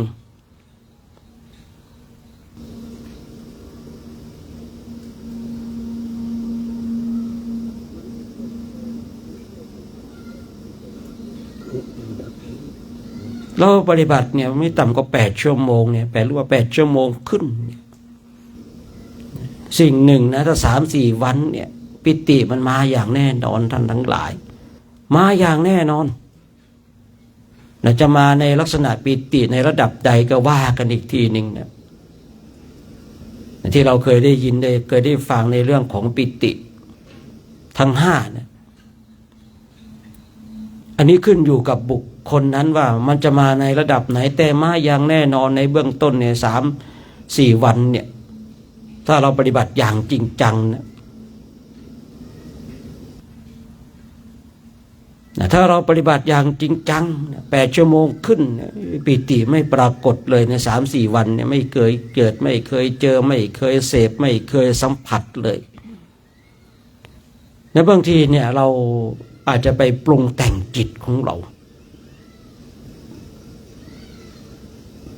เดินบางทีก็เดินเพราะความปรุงแต่งด้วยการปรุงแต่งนั่งก็นั่งด้วยปรุงแต่งเนี่ยนั่งจริงนะวันหนึ่งเนี่ย2-3 ชั่วโมงต่อรอบต่อครั้งอย่างเงี้ยเดินจงกรมเนี่ยเป็นชั่วโมงเนี่ยแต่เราอย่าลืมลองสังเกตดูนะบางทีเรานั่งเนี่ยมันนั่งตัวตรงเวลาได้แต่จิตมันปรุงแต่งเดินจงกรมเนี่ยเดินได้แต่ว่ามันไม่เดินด้วยสติด้วยสัมปชัญญะกับการก้าวย่างผมกล้าพูดเลยนะนี่อย่างถ้าเรามาเดินกันแบบเนี้ยถ้าเรามีสติสัมปชัญญะกับการก้าวย่างนะวิสมาธิมันเหลือเฟือเอาอันนี้แค่คุยเรื่องสมาธินะมาบางคราวเนี่ยเดินไปเนี่ยโหยเหมือนตัวลอยแล้วอปิติเกิดขึ้นนะนี่กำหนดมันมีสติสัมปชัญญะเดินไปเนี่ยบางทีเนี่ยเหมือนเท้าของเราเนี่ยไม่ถูกพื้นเลยนะเนี่ยอาการของปิติมันปรากฏแต่บางทีเดินไปเนี่ยเท้าทำไมมันหนักแท้มันเหมือนมีใครคอยฉุดเราไว้อะดึงเราไว้มันหนักแท้เนี่ยท่านทั้งหลายลองสังเกตดูได้ว่าเวลาที่เราเนี่ยเดินไปมันเบาสบายนะไม่ได้คิดถึงภาระอันหนักที่เราได้แบกเลยอย่างเงี้ยเดินแล้วมันเบาในบางทียังนึกอยู่เราแบกของหรือเปล่าอย่างเงี้ยมันถึงขนาดนั้นนะบางทีเนี่ยบางทีมันก็หนักทำไมมันของมันหนักแท้ทำไมมันหนักจังเลยเนี่ยถ้าเราทั้งหลายเดินมาแล้วกำหนดไปนะโอ้ยปิติมันก็เกิดสมาธิมันก็เกิดในขณะที่เราเดินกันเนี่ยคราวนี้ย้อนกลับมาตรงที่ว่าเรานั่งบำเพ็ญเพียรภาวนานั่งกันอย่างจริงจังนั่งนานแต่ว่าปิติมันไม่เกิดเลยเนี่ยทำไมไม่เกิดบางทีเราก็ต้องมาดูจิตของเราว่าจิตของเราเนี่ยมันปรุงแต่งกับการนั่งไหมจิตของเรามันปรุงแต่งต่อการเดินไหมถ้าจิตของเราปรุงแต่งกับการนั่งการเดินไม่ปล่อยให้มันเป็นธรรมชาติ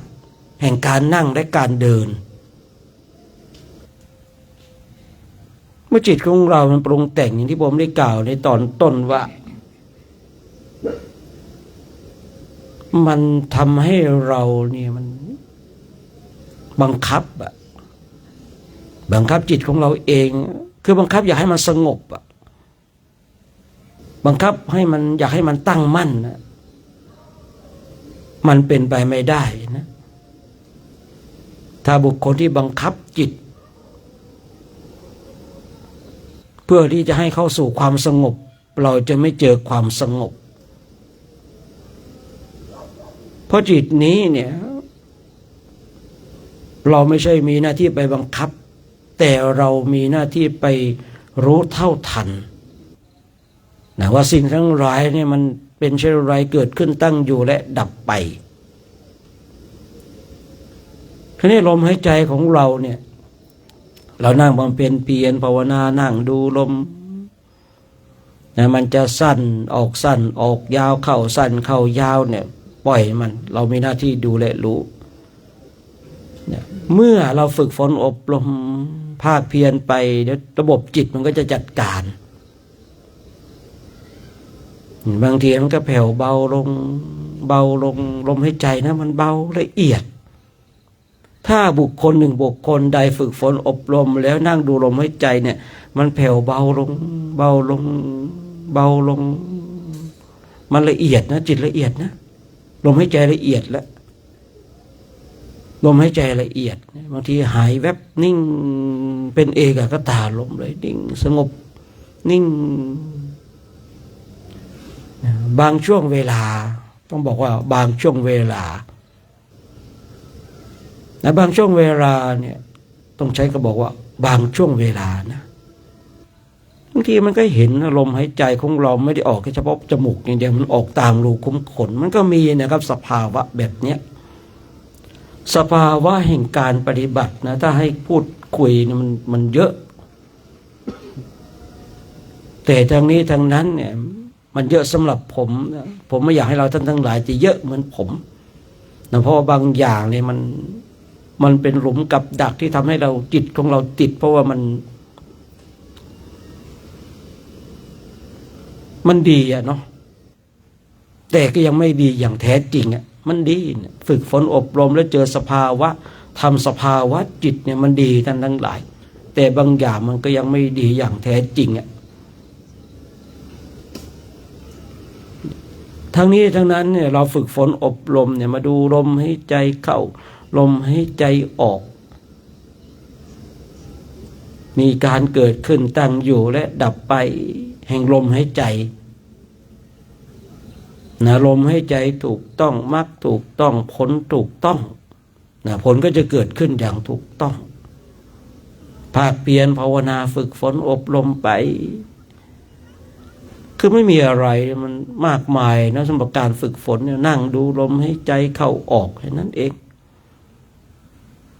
ไม่ต้องใส่คำว่าหายใจเข้าพุทหายใจออกโทก็ได้หรือว่าใครยังต้องการจะใส่ก็ได้อยู่แต่ว่าบางคนที่หายใจเข้าพุทหายใจออกโทไปถึงจุดหนึ่งก็ต้องทิ้งคำว่าพุทโธอยู่ดีมันจะจับเพียงแต่ลมหายใจ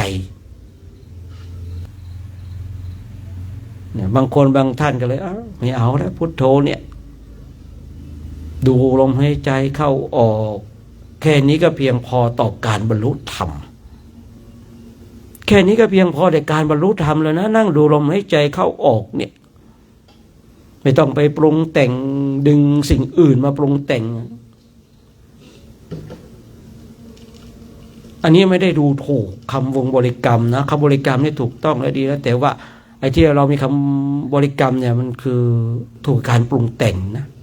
เราจะต้องทิ้งคำวงบริกรรมก่อนจึงจะเข้าสู่ความเป็นจริงของจิตแต่ไม่ใช่ว่าคำวงบริกรรมไม่ดีนะ อย่างพุทโธเนี่ยแต่ที่เรากำลังหายใจเข้าพุทหายใจออกโธเนี่ยเราลองสังเกตดูได้จิตมันปรุงแต่งกับคำว่าพุทโธนะไม่ใช่ว่าไม่ดีนะดีนะท่านทั้งหลายแต่ผมกำลังจะคุยว่าถึงจุดหนึ่งไอ้คำวงบริกรรมทั้งหลายเนี่ยผลสุดท้ายเราก็ต้องวางลงนะเราก็ต้องทิ้งลงมันได้อยู่กับลมหายใจอ่ะนะมันจะอยู่กับลมหายใจเข้าออกคือพูดง่ายๆว่าเราอยู่กับลมหายใจเข้าออกนี่สมมติเนาะพูดให้ฟังให้เห็นเป็นรูปธรรมอยู่กับลมหายใจเข้าออกมีพุทโธหายใจเข้าพุทหายใจออกโธไปถึงจุดหนึ่งมันทิ้งพุทโธมันยังมีลมหายใจคราวนี้มันก็จะจับลมหายใจต่อพอจับลมหายใจต่อมันจะหมดลมหายใจคือลมหายใจเนี่ยมันหายอย่างที่พูดว่ามันแผ่วเบาลงเบาลงเบาลงหายแวบไปเลยอันนี้สมาธิจิตจิตเนี่ยเข้าไปสู่ในอารมณ์แห่งสมาธิเมื่อจิตของเราเข้าไปสู่อารมณ์แห่งสมาธิแล้วเนี่ยเมื่อมันหมดกำลังมันก็ถอยกลับมาจับลมหายใจต่อเนี่ยถ้าบุคคลหนึ่งบุคคลใดนะวิปัสสนาเกิดขึ้นในหลังจากที่จิตมันถอยมาเนี่ยถ้าวิปัสสนาผมขอใช้คำว่าวิปัสสนาของแท้ที่โดยที่ว่าจิตมันจับลมหายใจเข้าออกเนี่ยมันก็จะเห็นใน ความเป็นอนิจจังทุกขังอนัตตาแต่ถ้าว่ามันถอยกลับมาแล้วมันมีสัญญาเข้ามาอันนี้ก็ยังต้องรอล้อมกันต่อไปต้องภาคเพียรกันต่อไปฝึกฝนอบรมกันต่อไปทั้งนี้ทั้งนั้นเนี่ยไอ้เราเนี่ยบางทีก็ฝึกฝนอบรมเหมือนกันเนี่ยดูลมให้ใจเข้าออกไม่ต้องให้จิตของเราไม่ปรุงแต่งในสิ่งอื่นๆเพียงแต่ลมหายใจเข้าออกก็เพียงพอต่อการบรรลุธรรมท่านทั้งหลายเราดูลมหายใจเข้าหายใจออกมันอยู่ตรงนี้ทั้งหมดเลยนะธรรมะที่พระพุทธเจ้าทรงแสดงที่เป็นเครื่องนำพาออกจากกองทุกข์ธรรมะที่พระพุทธเจ้าทรงแสดงที่เป็นธรรมที่ออกจากกองทุกข์นะมันอยู่ตรงลมหายใจเข้าออกนี่แหละฉะนั้นในเช้าวันนี้ก็ฝากไว้ให้เราท่านทั้งหลายนั่งบำเพ็ญเพียรภาวนาดูลมหายใจเข้าออกจนกว่าจะได้เวลาในการแผ่เมตตาจะนั่งบำเพ็ญเพียรภาวนากันพูดคุยพอให้ได้ยินได้ฟังเล็กน้อยกันก็ขอฝากไว้นะ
เราคิดจะภาวนาในช่วง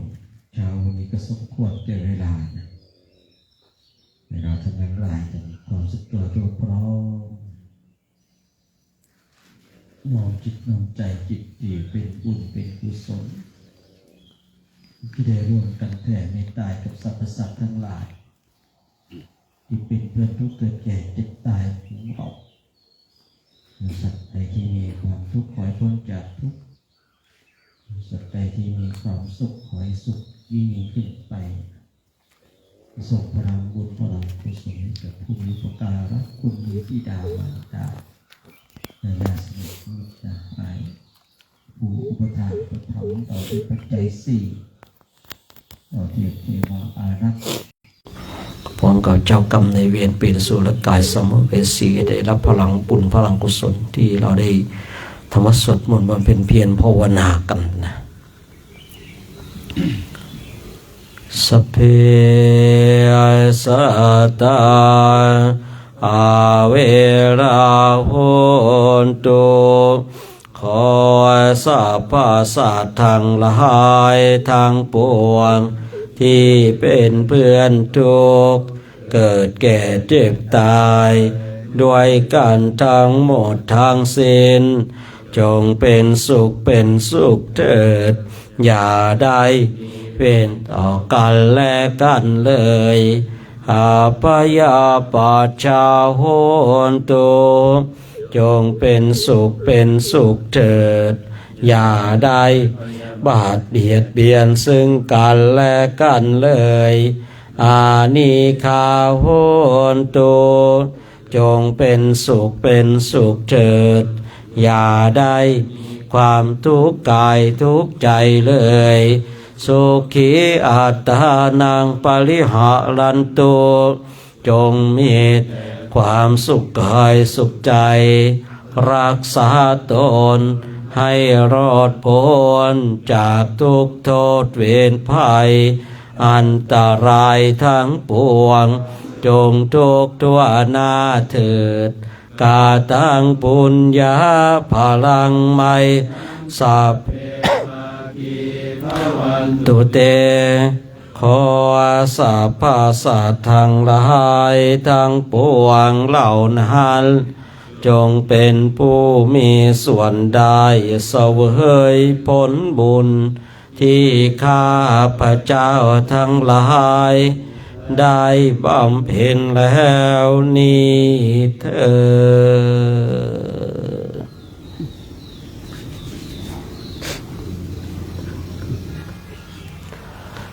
เจ้านี้ก็ต้องขออนุโมทนาสาธุการกับเราท่านทั้งหลายกันทั้งคณะพระภิกษุสงฆ์องค์สมณเณรพร้อมกับแม่ชีอุบาสิกาแล้วก็ญาติโยมที่ชมไลฟ์สดอยู่ทุกท่านในแต่ละวันมีโอกาสได้ลุกมาสร้างความเปลี่ยนกันมีโอกาสจะได้มาฝึกฝนอบรมบ่มนิสัยกันโดยตัวของเราเองโดยศรัทธาของเราเพราะว่ามีโอกาสความโชคดีปรากฏขึ้นเราก็รักษาความโชคดีของเราไว้สร้างคุณงามความดีกันมีโอกาสให้ทานก็ให้ทานมีโอกาสรักษาศีลก็รักษาศีลมีโอกาสเจริญจิตตภาวนาเราก็ทำกันไปทำมากก็ได้ผลมากทำน้อยก็ได้ผลน้อยไม่ทำมันก็ไม่มีผลที่มันจะปรากฏขึ้นอย่างเราก็ได้เรียนรู้กันทั้งภายนอกทั้งภายในได้ฝึกปฏิบัติได้เข้าใจเข้าใจตามความเป็นจริงเนาะเห็นตามความเป็นจริงมีความเชื่อเชื่อในเรื่องของสวรรค์ก็ดีหรือเชื่อเรื่องของนรกก็ดีเชื่อเรื่องบาปบุญคุณโทษเชื่อการส่งผลว่าไง ถวายสาธุนะเน้นเบิดนะถวายปัจจัยนะอุทิศบุญกุศลให้กับนะพ่อที่ล่วงลับไปแล้วนะจะส่งพลังบุญไปนะส่งพลังบุญพลังกุศลกันไปแต่ของเราก็ต้องมีหลักประกันหลายๆอย่างเนาะจะมุ่งภาวนาอย่างเดียวดีไม่ก็ดีนะแต่ว่าการภาวนานั้นต้องหลุดพ้นเลยนะแต่ว่ามุ่งภาวนาอย่างเดียวนะเราไม่ได้ทำสิ่งอื่นเนี่ยชาตินี้ไม่หลุดพ้นชาติหน้าแล้วมีแต่ปัญญาดีอย่างเดียวอย่างเงี้ยเนาะไปทางไหนก็อดอยากเหลือเกินเนี่ยอย่างของเราเนี่ยอดอยากปากเป็นมันเลยเนาะปากนี่เป็นมันโนวาเนี่ยได้เต็ม2 อันผมก็ได้4 อันก็แถมให้ว่างั้นนะ เขาแถมให้ว่าไงท่านพระครูไว้จะภาพอาหารครับโอ้เท่าไรล่ะโอ้สาธุโมทนากับท่านพระครูนะถวายภัตตาหาร 10,000 อาสาธุนะก็ได้ย่างน้ำมูกเป็นกำลังให้หมู่นะเดี๋ยวก็ย่างได้แล้วนะเดี๋ยวก็เดินได้แล้วเดี๋ยววันออกจากนี่ก็เริ่มเดินกันแล้วนะหลวงตานนท์เองก็ดีนะหลวงพ่อครูก็ดีนะออกจากกุศินารานี่ก็เริ่มเดินกันได้แล้วนะไม่ได้เดินกับหมู่เอากำลังจากหมู่ให้หมู่ก็แล้วกันนะว่ากันไปนะ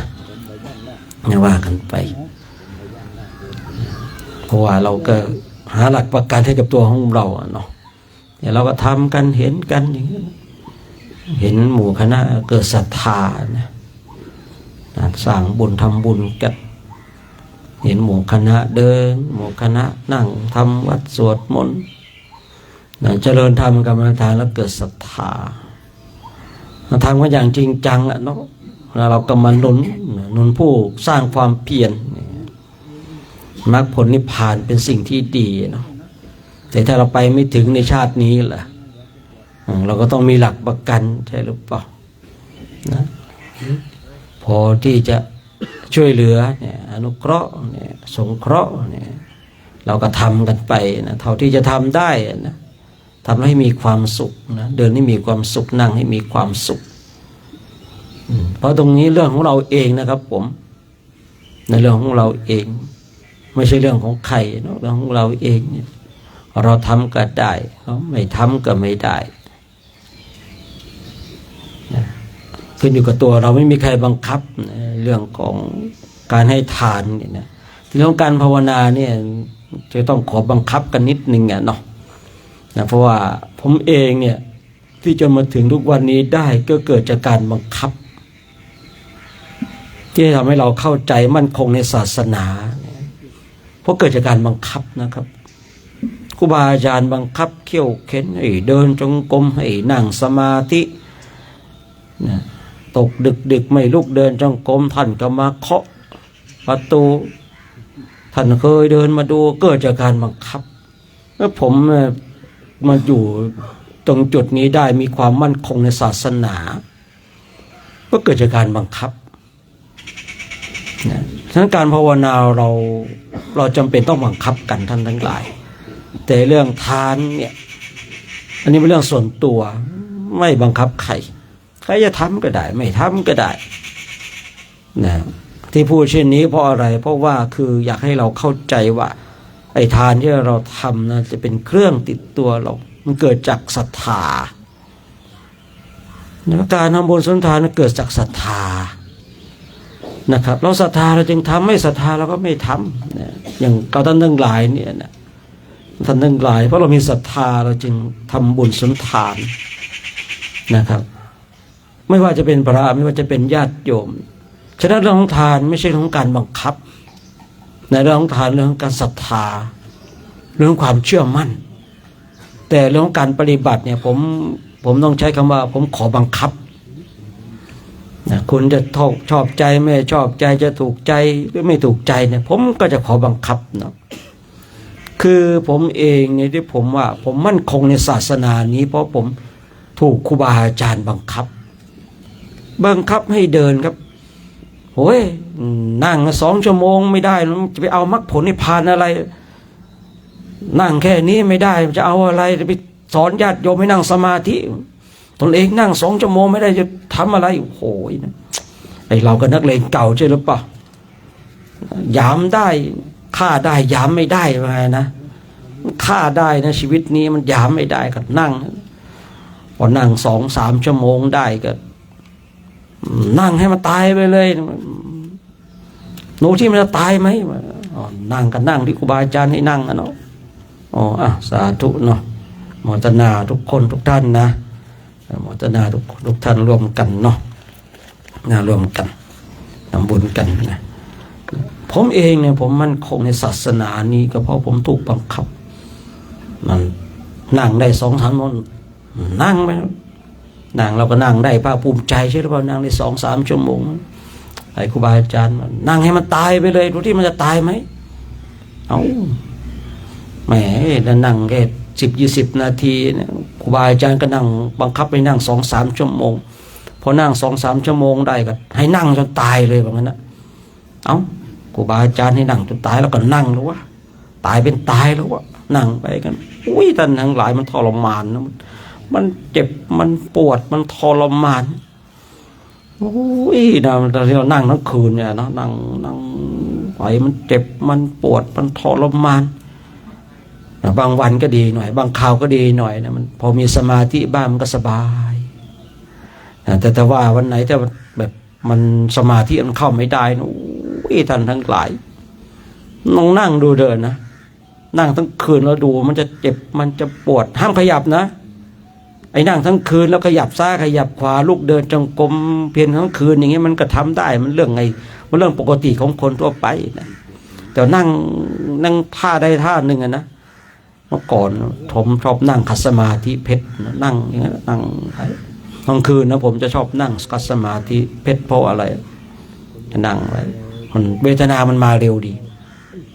อยากต่อสู้กับเวทนาประมาณนั้นนะต่อสู้กับเวทนานะ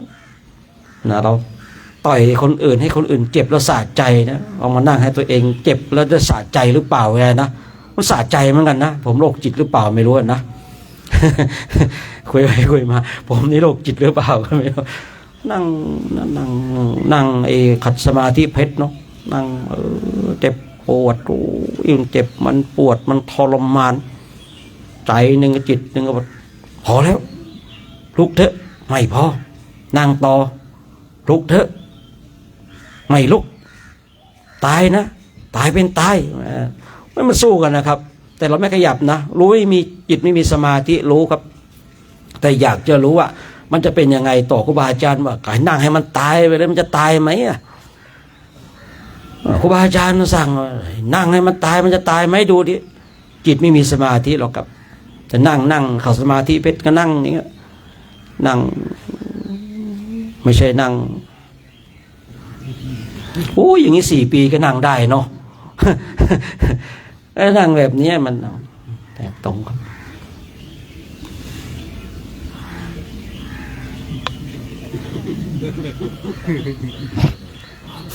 ผมไม่ได้ว่าใคร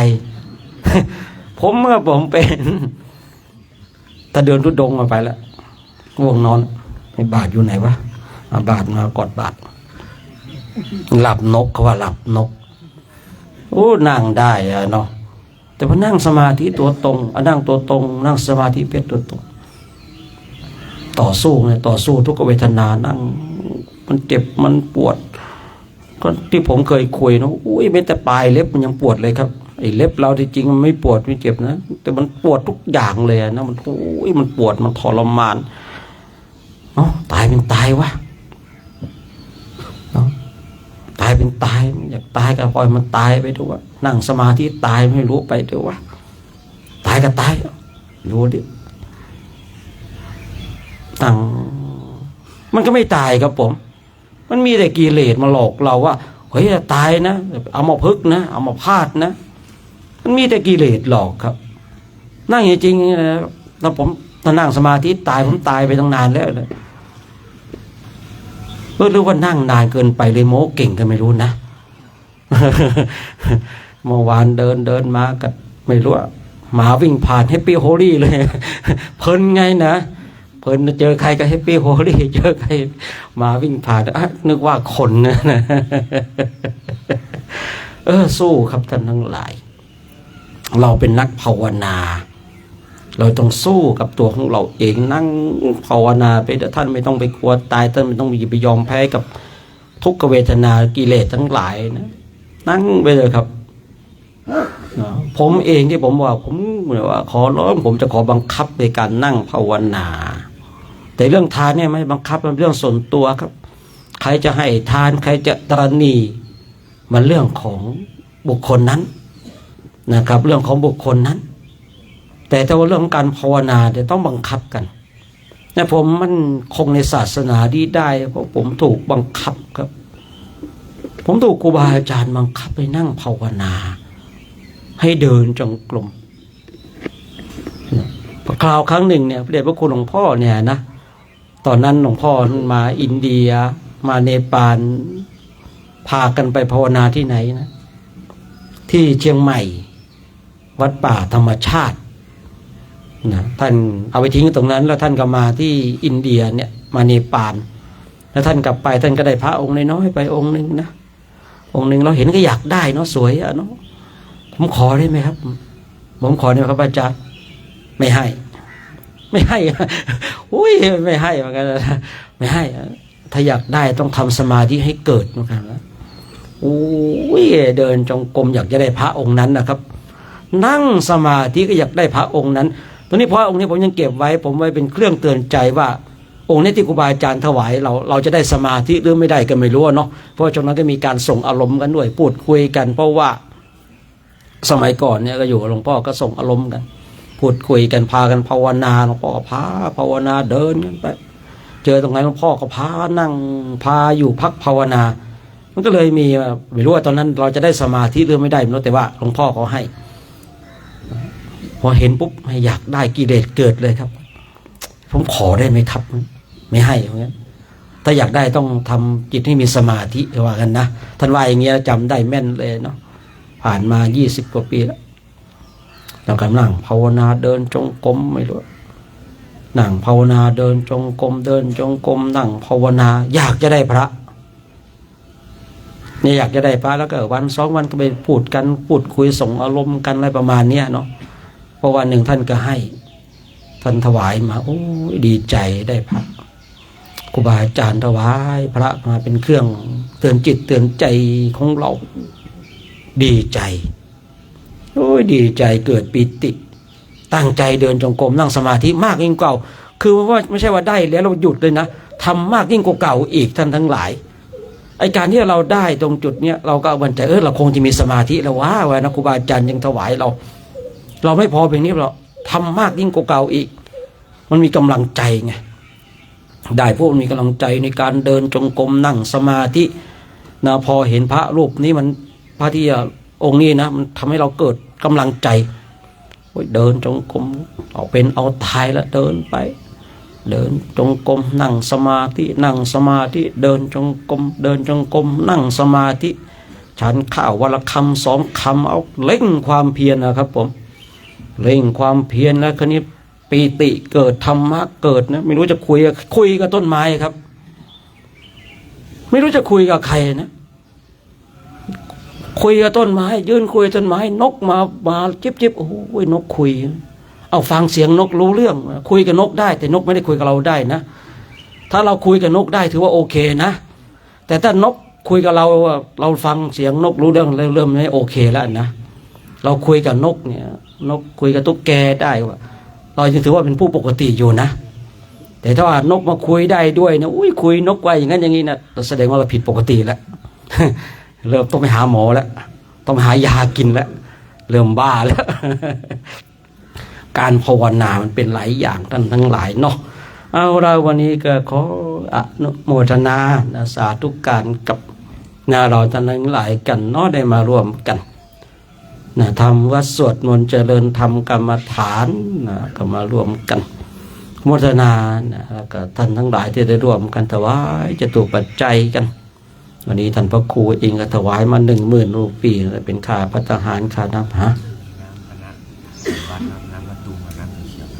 ครับกับโมทนากับทางวัดไทยกุศินาราเฉลิมราชด้วยเนาะได้ถวายน้ำปานะมาเดี๋ยวเราก็กราบไหว้พระเสร็จก็ดูแก้วไปดูน้ำปานะเท่ากันนะครับผมก็โมทนากับทุกคนเนาะแต่ทางเจ้าพระเจ้าหน้าที่เองทางโรงครัวเองก็ดีเนาะแต่ก็คณะสัตยาติโยมที่ถวายจตุปัจจัยมาเป็นปัจจัยสี่ก็ขออนุโมทนาสาธุการนบุญใดกุศลใดที่คณะพระภิกษุสงฆ์ได้กระทำก็ขอให้บุญนั้นกุศลนั้นจงนำพาท่านทั้งหลายนะจงมีความสุขนะมีความสงบมีความร่มเย็นคิดสิ่งประการใดเป็นไปโดยชอบประกอบในธรรมแล้วก็ขอให้สิ่งนั้นจงสำเร็จจงสำเร็จจงสำเร็จด้วยเธอเดี๋ยวเราร่วมกันให้พรเนาะอายุโทภาราโททีโลวานาโทปฏิภาณโทสุขาสัทธาตาเมธาวิสุขังโสอติการชติอายวงทาตวาพลังวานางสุขันจะปฏิภาณโทคายุยาสวาโหติยาตายาตุปปาจติติครับผมจะเรากราบพระพร้อมกันแล้วก็กราบพระเสร็จก็ไปดูแก้วน้ำปานะดื่มเนาะวันนี้คงจะฉันข้าวสายนิดหนึ่งเนาะเพราะว่าเราไม่ได้เดินทางนะเราไม่ได้เดินทางก็เลยโมนานนิดหนึ่งนะโมนานนิดหนึ่งแล้วก็ฉันเข้าสายนิดหนึ่งวันนี้นะคอยฟังเสียงสัญญาณระฆังก็แล้วกันเนาะเสียงสัญญาณระฆังจะดังตามความสงบหรือว่ากันนะครับผมสงบก็ไม่ค่อยดังนะทำไมสงบระฆังมันอาจจะดังเร็วหน่อยหนึ่งนะ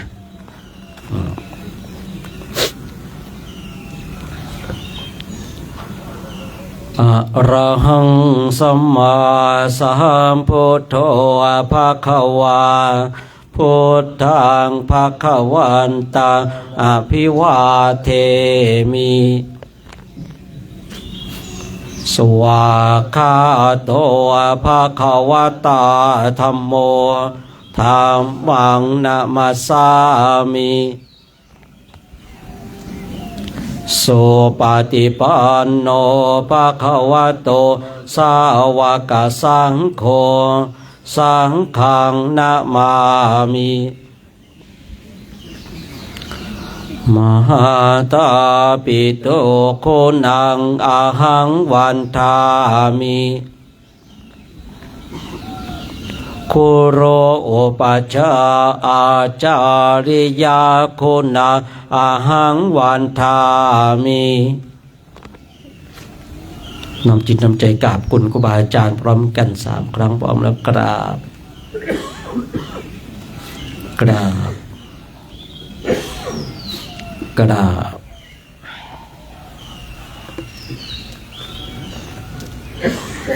พระภิกษุสงฆ์กับพระอาจารย์โชคชัยตามพร้อมแล้วกราบสาธุนะกราบกราบสาธุสำเนียงแม่ชีพร้อมแล้วกราบกราบกราบสาธุที่มนต์นะครับเนาะเก็บไปให้หมดแล้วก็ดูแก้วตักน้ำปานะเนอะวันนี้จะได้ให้คำมั่นเขาไปสำรองน้ำปานะไว้อีกเนาะหลุดจากเมืองใหญ่ไปแล้วจะไม่ค่อยมีนะจะได้ดูน้ำปานะสำรองไว้ถวายเรากันนะ